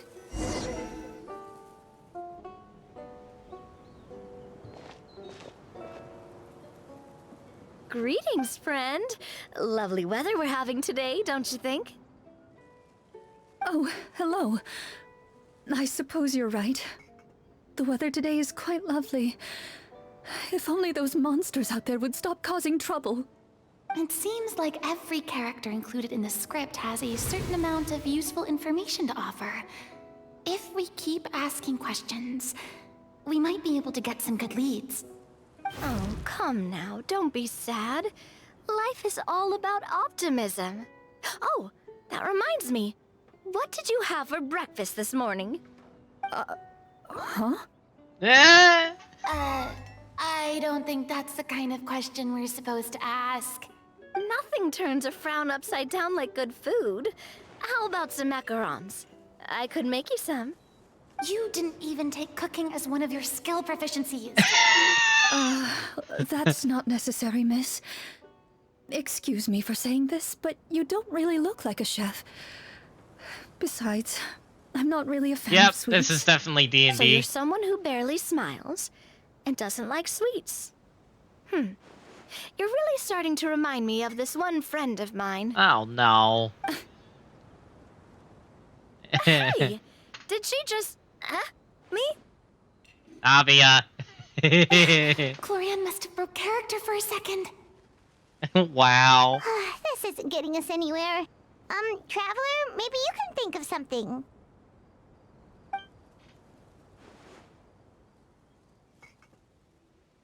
I'd like to do an inspect check to see what's troubling her. The results of insight checks aren't disclosed to the players, so I'll be the one consulting the phaetometer.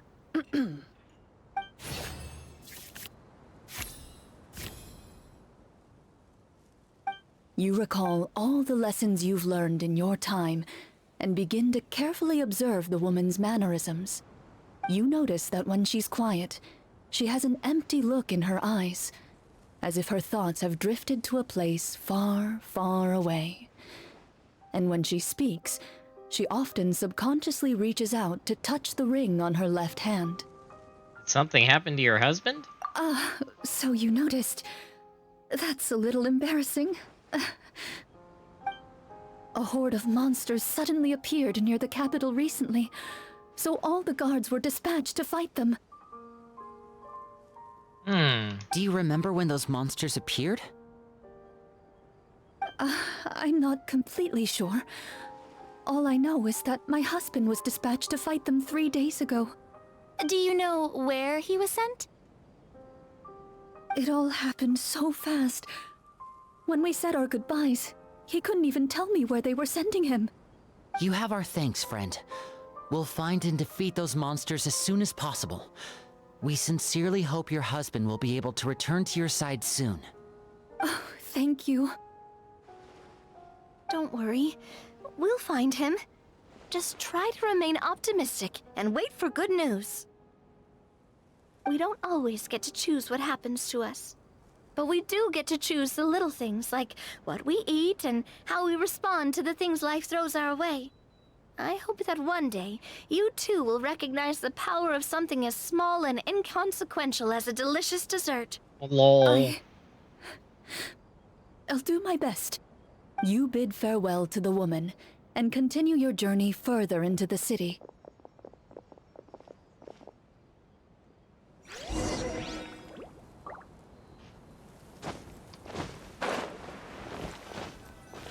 As you venture further into the city, the streets appear largely empty. An elderly woman walks past. You see her shake her head as she puts away her wrinkled wallet. A nearby merchant folds his arms and gives you a disdainful look. You get the impression that he's someone who has long gotten used to the sight before him.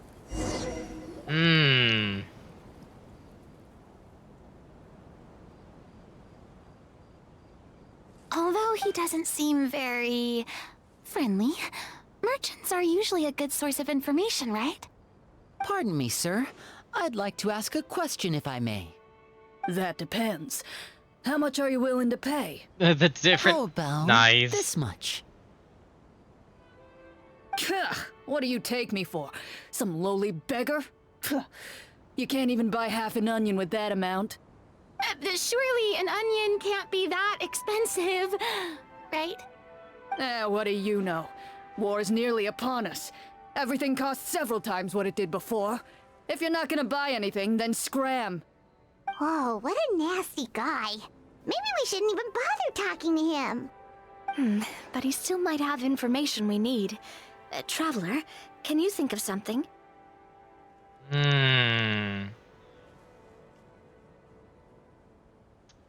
Well, Linny only has really, like, thief. He is like a thief build. Navia might be able to persuade? Maybe? It's between Navia and Farina. I'm just not sure if... Well, see, I say that. Farina... Knowing how ridiculous... If this is anything like D&D, actual D&D, Farina being a bard could probably do literally anything and it could work in the goofiest way possible, so... This is...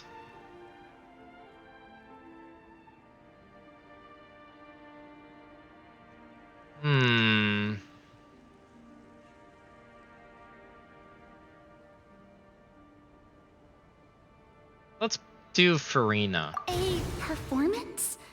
I've never played a role-playing game like this before, but even I can tell that suggestion is pretty far-fetched. Is a performance check really going to help here? Alright.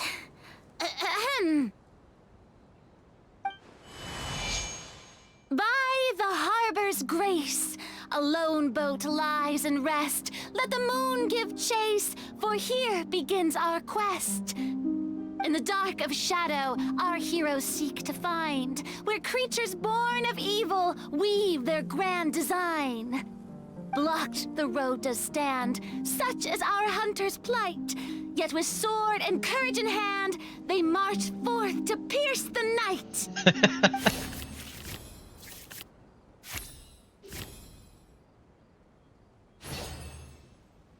Nice.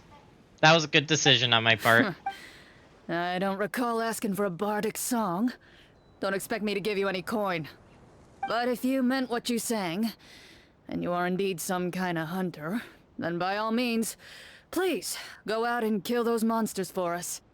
Those monsters are camped outside the city, and they've been destroying all our trade routes.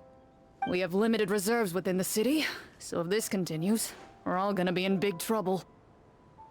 Wait, you're saying no one has put a plan in place to distribute supplies or maintain order?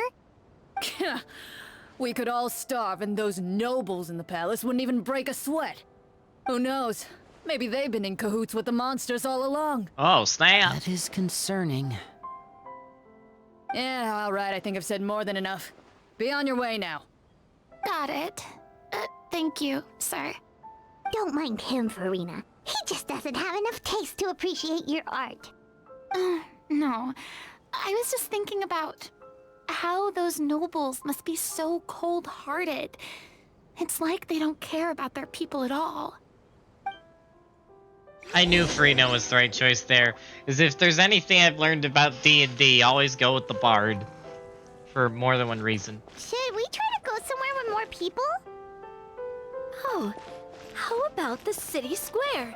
Follow me. Before you lies the city's central square. You see a man with a slightly anxious look on his face, pacing back and forth, his head hanging low. He doesn't seem to notice your approach. Still immersed in his own thoughts, he shakes his head and lets out a long sigh. The sigh. This guy seems promising enough. Maybe I can get some information out of him. Hello, sir. Is there anything I can do to help you? Oh, wait, you're... I'm... Oh, dear goodness! You're a Marashose hunter! I'm sorry. The acting is great. You recognize us? Ah, are you one of the people who wrote the commission letter? Yes, yes! Oh, I didn't expect you to actually come. Oh, what great news! The city is saved! What happened here? Alas, we once lived comfortable, carefree lives. This city used to be free of monsters. The first Marashose hunter, Casiodor, the Golden Hunter, he was the one who drove them back. However, monsters have once again surrounded the city. Perhaps the seal that kept them at bay has lost its power. Or perhaps an evil sorcerer has been meddling in our affairs. All I know for sure is that their return has stripped the city of any chance at peace. Are there not enough soldiers to drive them out? It's not a question of numbers. The guards simply have no idea how to deal with them. Most people my age have never even seen one of the monsters, much less been trained to fight against them. What's worse, many of us don't even know the history of the Marashose hunters anymore. When I was a child, though, my grandfather would tell me stories about how the Marashose hunters drove back the monsters. So, on the off chance that something might come of it, I decided to reach out to you. To be perfectly honest, I was starting to think all those stories were just tall tales. But now that I've seen you in person, I finally know that it was true! Well, you can rest easy, friend. The righteous and formidable Marashose hunters are on the case. The man is touched by your determination and resolve. His eyes begin to well with tears of relief. Still, if we are going to hunt the monsters, We need to know where to find them. Can you give us any leads? All I know is that the area outside the city is dangerous. I'm afraid I can't point you toward a specific location. Oh, although, if you leave the capital through the main gate and follow the road, you should run into a group of guards. They might know more about where to find the monsters. I see. We'll go look for them then. All right, be careful. Oh, and one last thing. The monsters outside the city are just part of the problem. There are evil sorcerers inside the city as well, so be on your guard. They're actively working with the monsters, and have corrupted the court ministers with malicious magic.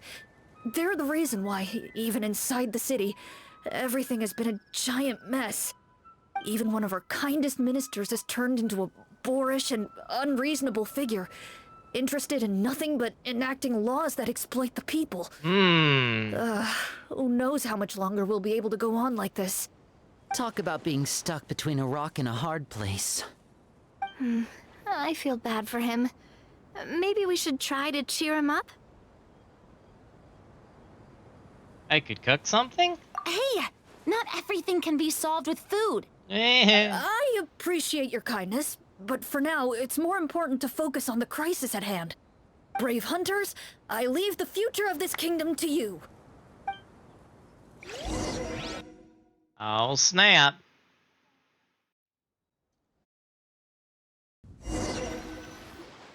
If I understood correctly, there are currently 2 problems in the kingdom that need solving, right? Exactly. We need to defeat the monsters outside the city and take down the evil sorcerer stirring up trouble from within. But which problem should we tackle first? Well, this seems like a good moment for a break. Take some time and discuss what you want to do. Let me know when you've made your decision. I really didn't expect the people in the city to keep us at arm's length like that.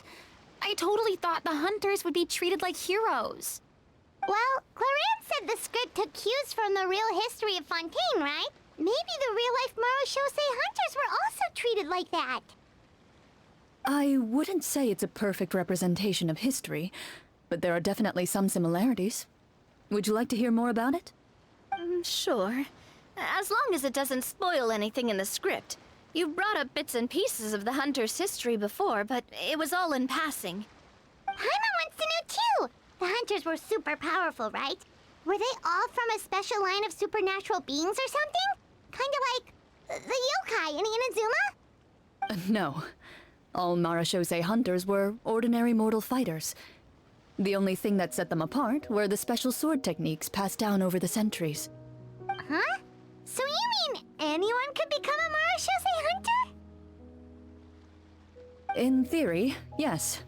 All you would need to do is survive the rigorous training and master the swordsmanship techniques required to fight the monsters. Still, most people dropped out at the early stages, and others called it quits the minute they saw a monster in person. To become a hunter, you must be strong in both body and mind. What kind of monsters did the hunters fight exactly?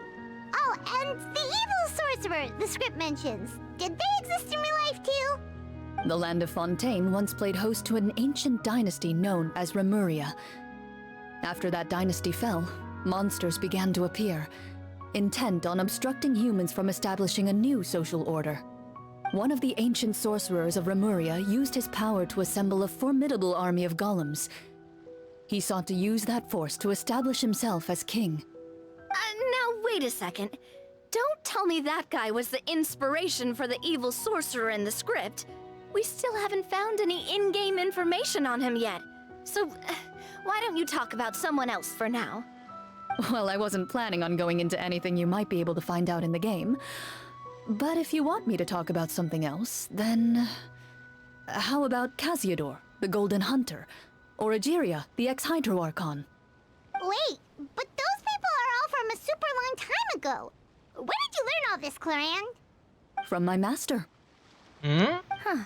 By master, you mean Miss Petronia? Who? Someone you know? Absolutely. Miss Petronia and my father were good friends. Back in the day, she would often bring Clorand over to play, but then Let's not get off topic. Anyway, back to what I was saying. Responding to Egeria's call, a number of warriors followed Cassiodor into battle against the monsters. This group of warriors, under Cassiodor's leadership, became known as the Marechaussee Hunters. Yet, as Fontaine entered an era of peace, their work gradually became obsolete. The Marechaussee Phantom, originally an association made up of hunters, eventually came to be predominantly comprised of Melusines. Ah, I see. That explains why most of the people in the script have forgotten the hunters or think of them as nothing more than a legend. Is that really a bad thing, though? It can get tough always being the one shouldering everyone's expectations. Depends on who you ask, I suppose. If the name of the organization no longer commands respect, investigative work is bound to suffer. Speaking of investigations, which problem should we tackle first? Monsters or evil sorcerer? I vote monsters. That's the main duty of the hunters, right? We can come back to the sorcerer later. Well said, Miss Farina. Plus, if the sorcerers really are the masterminds behind this whole thing, defeating the monsters could give us some clues on their intentions as well. I was thinking the opposite. What about you, partner? What do you think? See, I was thinking, I can see both arguments, but if you start from the top and work your way down, it gets easier, whereas if you do the opposite, it gets harder as you go. I'm curious, if I say sorcerer, what happens? Sorcerer problem seems pretty important, though. I mean, you're not wrong. But those characters are usually the ones pulling the strings behind the scenes. More often than not, they're very formidable opponents. Going after them now might be jumping the gun a little bit. Okay, fair. We don't want a total party kill on the first day, right? With Clorand as the GM, I wouldn't rule out the possibility. You've persuaded me. Then it's settled. Let's go hunt some monsters. All right. After some discussion, you decide to turn around and head out of the city. Oh, snap. You say that when that... That was weird. Let's take a look around, like that guy said. You there! Outsiders, halt! Oh, snap. An armored man approaches you. He has a tall, muscular build and a determined expression in his eyes. Just one look, and you can tell he's fought in his fair share of battles. Although he's trying his best to conceal his current state, his uneven gait and the sweat dripping down his forehead make it obvious that he's been wounded and is in serious pain. I'm the captain of the guard. I saw you sneaking around the city earlier, so I'll only ask this once. State your purpose, or it's off to the dungeons for the lot of you. Oh, snap. Wow, it's been a while since someone's been this suspicious of us. I said talk, not whisper between yourselves.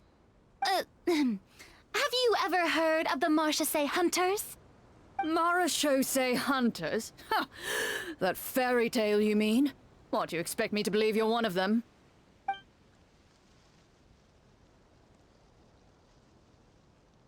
I'd like to do a medicine check to see if I can help him. Draw a card. Nice. Almost a perfect one. Perfect draw.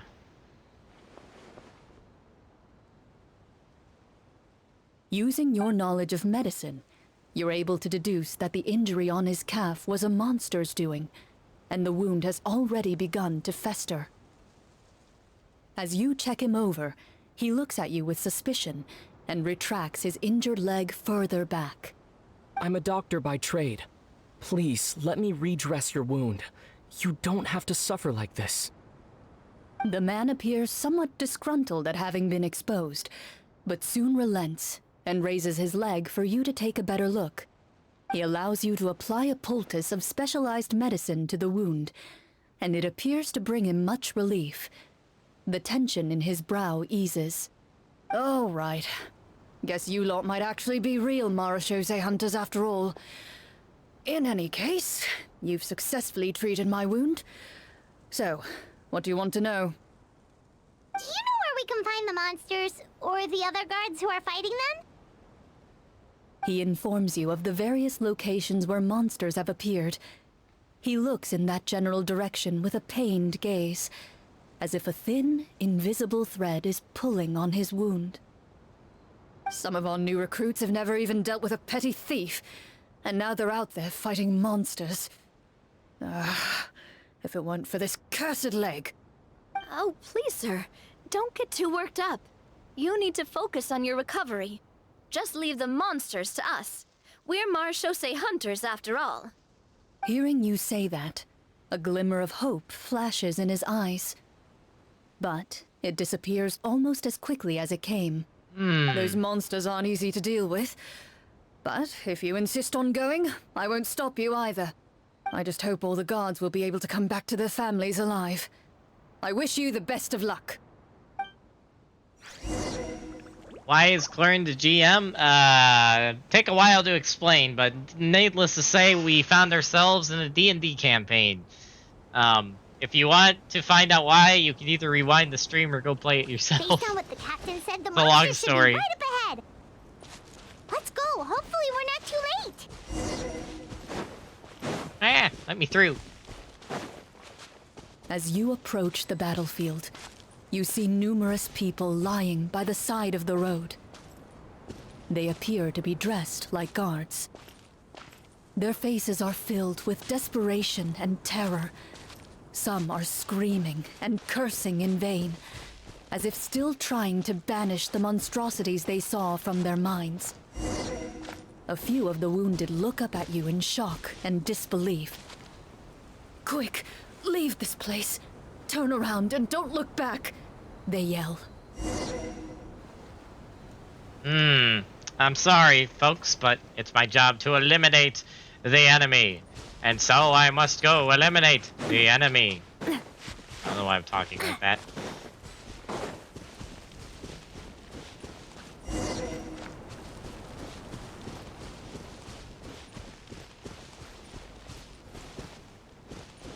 Where are these monsters?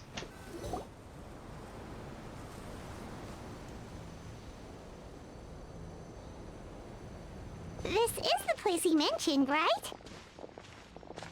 You see broken iron swords scattered all around you, and downed trees riddled with terrifying claw marks. All the signs point to one thing. A truly devastating battle just took place here. Be on your guard, everyone. The monsters might still be around. Before you can finish your sentence, you hear rustling sounds from the surrounding bushes. The monsters have emerged. They close in on you without fear. You get the impression that, in their bloodthirsty eyes, you're just another meal for them to devour. A little help here! This thing wants to eat Paimon! Really? Your battle round begins now.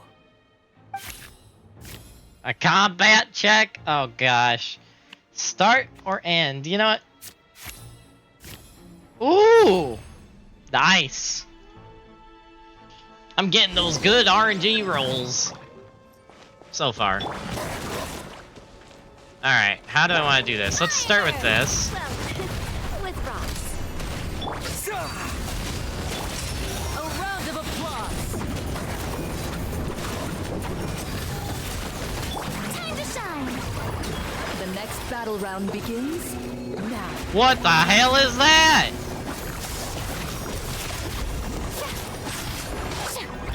Propagate. Feeling lucky! Feeling lucky! Now disappear.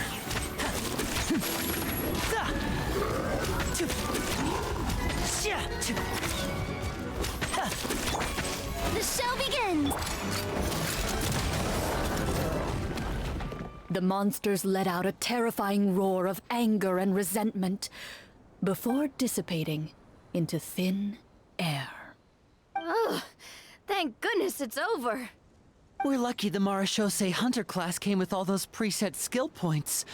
Otherwise, we would have been in some real trouble. Yes, they do, I Starry. never knew the photometer even determines the amount of damage you inflict. If you get unlucky, isn't it just game over right then and there? That's part of the fun. The uncertainty of fate is what gives these games their appeal. Just as you begin to celebrate your victory, a suspicious lump on the ground catches your attention. A suspicious lump? Wait, could it be the thing that appears after every battle? I walk up to it, crouch down, and begin to carefully examine it. I've still got my right glove on, so it should be fine for me to touch it, right? So guys, we're just playing Genshin Baldur's Impact Gate 3. Gosh. Yeah, this is actually kind of fun though. Like, this is actually a pretty cool story. As you investigate the mound, you discover that the exposed portion appears to be made of wood. It was previously obscured by the large form of the monsters. With the monsters gone, the small protrusion now awaits your discovery, poking out of the ground like a shy flower bud. Ooh, it's a treasure chest! Let's dig it up. Hopefully it's not a mimic. If it's a mimic, I'm going to crack up, though. That would be the most D&D thing they could throw in here, is just have a surprise cameo from a mimic. With everyone's help, you successfully excavate the wooden chest from the ground. Even without opening it, you can tell from the mora and jewels scattered around the chest that it must contain quite the fortune. Makes sense. We worked hard for this. Let's open it and we can share what's inside. I can understand your excitement, Paimon, but think about it. Doesn't it seem like there are people out there who need this treasure more than us? Yeah. Think about all the people suffering in the capital. Or all those guards who got hurt fighting the monsters. Wouldn't it be better if we gave the treasure to them? Wait, is that how it works? Paimon thought since we were the ones to dig it up, we could just take it for ourselves. Yeah, Paimon, stop being so greedy, Mrs. I'm gonna eat all of the traveler's food and spend all his money on more food. Freaking greedy fairy. Well, let's put it this way. Any decision you make during a role-playing game can impact the future course of the story. But would the people really believe us? It's hard enough for us to prove we're Marashose hunters. What if they think we procured the treasure illegally? They might get even more suspicious of us. That's definitely something we should consider. Maybe we can come up with an explanation in advance.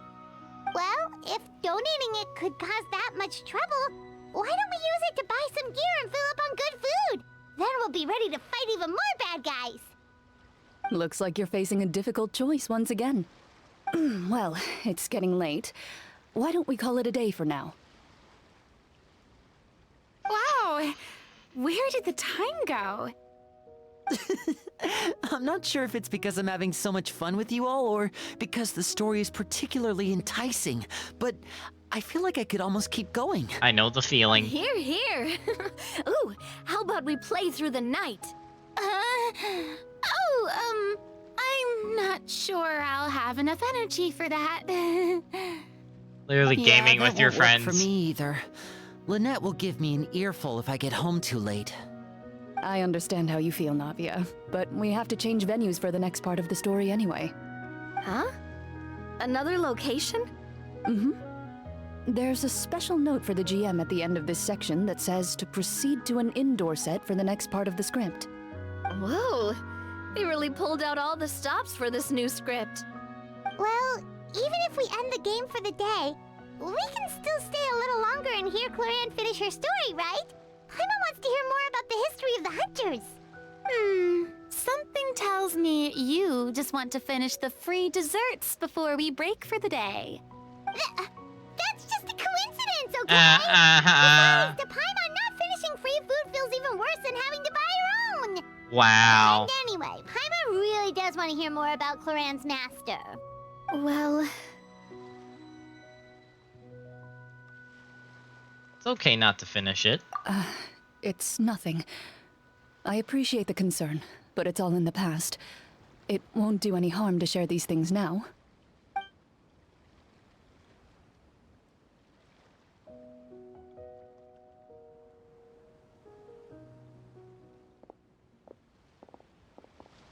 My earliest memories are of living with Master. According to her, she saved me from certain people of ill repute. My birth parents had left me behind some time before that.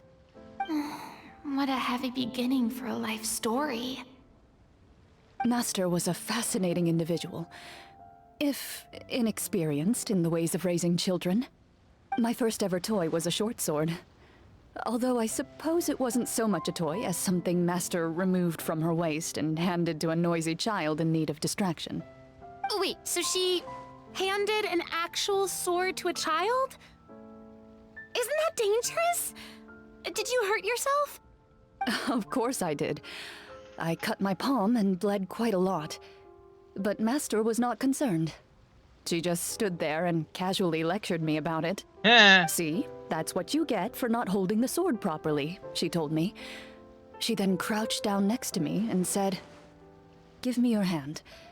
I'll teach you to bandage this wound. After that, it's time to learn how to truly hold a blade." Excuse me for asking this, Clorand, but how old were you exactly when all this happened? Probably around, 3, give or take. Oh my gosh. 3? Isn't that when most kids are still struggling to hold a fork?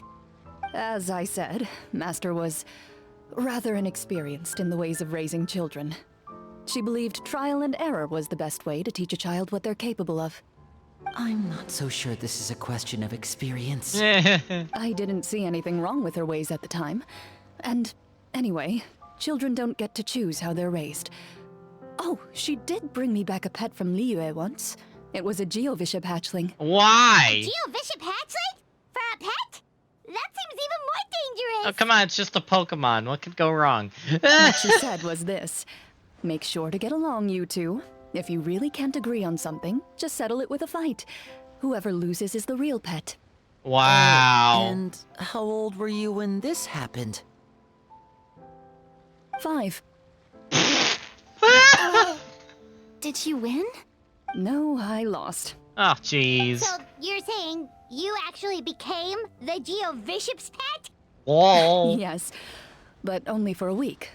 By the end of that week, I defeated it in combat, and we've shared a cordial relationship ever since. What? Really doesn't sound like the kind of childhood someone should have. Later on, I gradually understood that Master most likely didn't know any other way to raise a child. She was a Marachose hunter, but I never heard her bring up her own parents. Thanks to her, I learned how to navigate the forest by the age of 6, and could hunt monsters in the wild by myself the year after that. Even though the training she subjected me to was strict, she always made sure to take me traveling when she had the time. We met many of her friends during those days. That was also how I met Mr. Callis and his family. I still remember the first time we met. You were too scared to join our picnic and hid behind Ms. Petronia the whole time. I still hadn't really met many children my age at that time, so I didn't know how to interact with others. After that, though, you started coming over a lot. You loved challenging people to shooting competitions, remember? I don't think many members of the Spina ever beat you in one of those. I had a lot of fun during those days. I enjoyed them too. Oh, do you remember that one time we went exploring around the Spina together? We overheard Papa call your master Fontaine's Protector of Justice. We tried to pretend like we never heard anything, but you nearly let it slip that one time. Yeah. Protector of Justice?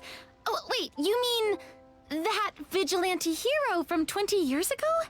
The one who is always active at night? Yep, that would be her. She often would put on a black cloak and go out at night. I never knew where she went or what she was doing. Until, like Navia said, we overheard the truth from Mr. Callis that night. 20 years ago, huh? I still remember the guards leaving all kinds of witness reports about her on Nervalette's desk. My apologies. Oh, there's no need to apologize. you had nothing to do with it. And anyway, everything she did was for a good cause. Although, calling herself the protector of order was a bit much, especially when she deliberately operated outside the law. Huh? When did the Protector of Justice become the Protector of Order? Yeah. Oh, she had a bunch of code names. I heard she would just come up with a name on the spot whenever she was asked. Oh, that's great. Later on, she probably got sick of answering those questions and decided to stick to just two. The Protector of Justice and the Protector of Order. That sounds like her, all right. I bet she forgot which of the two she'd use by the time she got back each night. Well, she certainly sounds like a fascinating individual. With her strong sense of justice, it's no surprise her student followed in her footsteps. It's true. I always wanted to become like her. Someone powerful, independent, and with a strong sense of conviction. But... She suddenly disappeared the night I turned 10 years old. Oh, no. Disappeared? What happened? I have no idea. She didn't even leave a note. I was never able to find out where she went. That night, I was celebrating my birthday at Navia's house. But Master never came to pick me up. When I returned home on my own, it was to an empty house. When she still didn't appear after a few days, I went to Mr. Callus's house to ask about her whereabouts. But he only shook his head. Oh no. Papa probably didn't know either. I know he sent a few people to investigate the matter in secret, but they never found any credible leads. Don't worry, I understand. To be perfectly honest, given Master's personality and way of doing things, it all made a lot of sense. If I had to guess, I'd say she probably used it as an opportunity to force me to become independent. Just like how, when a litter of kittens reaches a certain age, the mother willingly leaves them behind. Were you upset, Clorand?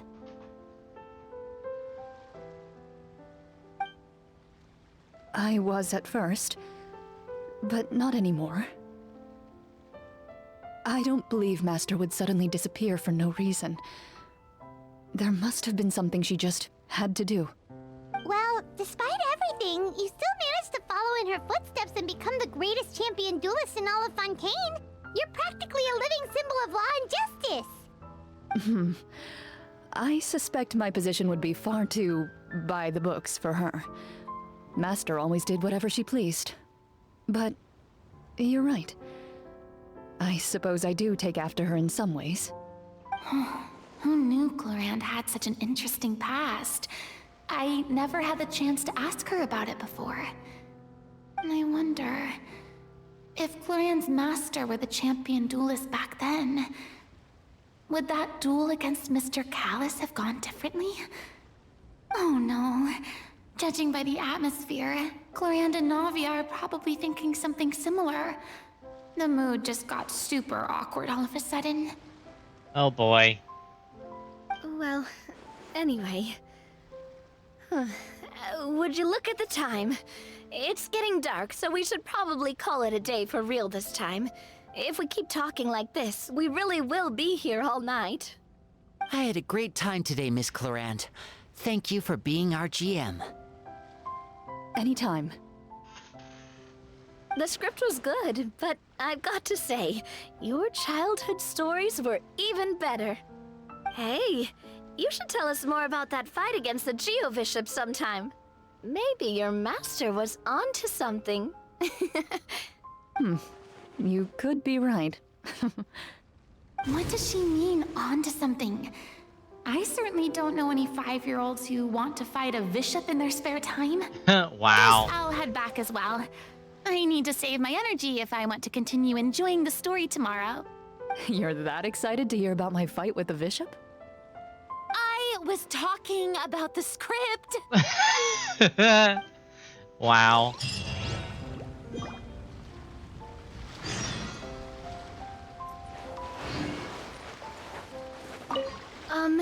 Just between the two of us, Could you tell me what it was like to be the Geovishop's pet? Wow. It was nothing special, really. Geovishops don't understand the concept of a pet. So basically, it just headbutted me whenever I entered its territory. And that hurt? Yeah, it hurt. What, something you want to experience for yourself? Oh, I'm good. Thanks. Wow. That's actually funny. Alright. Wait, first off, what's this? Oh, Praetorian Golem. Really? That's a new enemy type. I have not seen that before. Muscle crab. Alright, final thing we're gonna do for the stream. We're going to do... Oh my gosh, it's not locked anymore, but we'll do that next time. Alright. We will finish off the Arlecchino quest, and then I will be ending stream there. By the way, we really are just going to talk, right? Of course. I wouldn't do anything to one of my business partners, especially when a reasonable conversation should suffice. Oh, well that's... Wait, am I tracking the right quest? Yes, I am. Okay. Wait, are both quests at the same location? I was like, why is Chiori talking all of a sudden?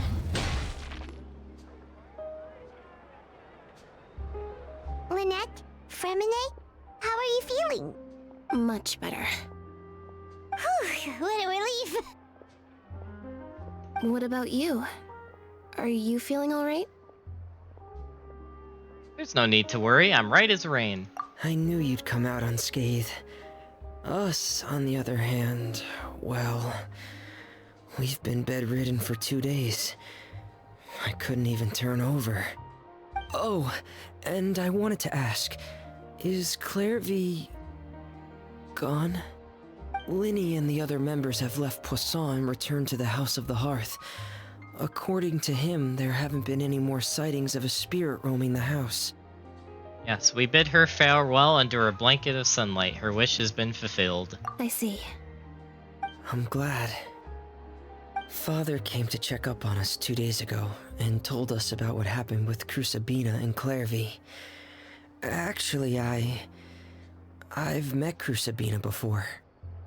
Wait, what? You've met the former knave? Crusabina died a year after Clairvy. It was during the year between their deaths that I joined the House of the Hearth.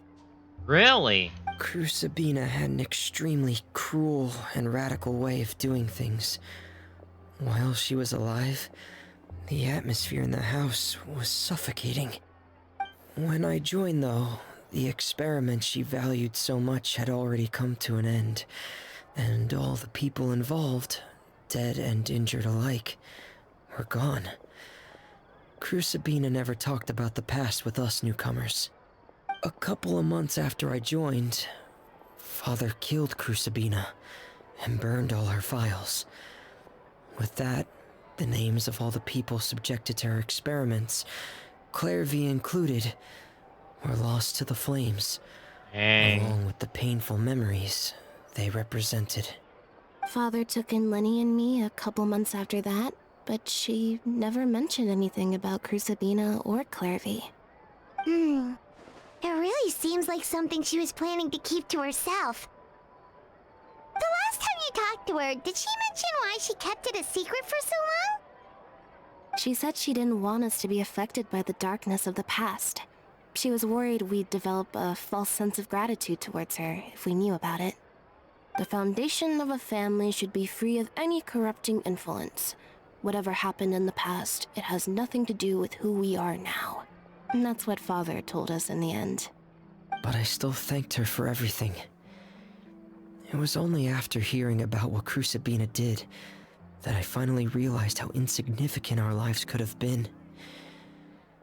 The members of the house meant nothing to her. To say that she valued them in any way, even just as a tool, would probably be giving her too much credit. If Father hadn't taken over the House of the Hearth, I probably would have already... Don't think about that. She saved you in the end. Father rarely brings up the fact that she saved us. She doesn't believe that being indebted to her should be what ties us together. But even if we didn't owe her anything, we would still choose to stay. Because this is our home. We may have arguments or times when we feel wronged. Some people may even choose to leave. But as long as Father is here, we will always have a home. Whether the path before us is bathed in sunlight or shrouded in shadow, we'll follow Father wherever she chooses to go. So I wanted to say thank you for helping us make it through this crisis. Without your help, we could have lost a lot more along the way. Oh, we didn't do anything, really. Just invite us back as guests and we'll call it even. Of course. You're welcome anytime. Are Filio and Nantoy okay? I actually saw them at a cafe this morning. They didn't recognize me. From what I could tell, they were drinking coffee and talking about one of the operas that started running recently. They seemed happy. If I had to take a guess, I would say they finally found the kind of life they always wished for. Nice. That's a nice ending to that quest. Nice. Ooh, and we got a housing item. Cool. Do I have to use that, or is it... nope, I think we're good. Cool. Sweet. Alright. Let me check up on our Primo Gems before we end off here. And also, that is not an event story. It is Lauren's story. It is her story quest. Is worse than not carrying one at all. So you have all the time in the world to do that one. There is a limited time event right now, and it's the Summer Festival, which I am going to do last. I'm trying to clear all the actual story. So, but yeah, the D&D event is not an event. It's actually Clorin's story, which is kind of cool. Glad they did that. I really, really like that. Alright, so we're going to end off here, everyone. Thank you for coming out to another stream. I know it was kind of shorter than normal, but I have plans tonight, so I'm going to go get ready for those plans now. Some of you in my Discord community know this, but for the last few months I've been playing through Final Fantasy 16 with a buddy of mine. So we're hopefully actually finishing the game tonight, which I'm super excited about. But yeah, so I'm going to be going to do that. And yeah, you all have a great rest of your night, and we're going to end off in Genshin and go find someone to raid. And next time we do Genshin, we will finish the Chiori and the Chlorant quest. And maybe start the summer event. Alright, stand by as we find someone to raid.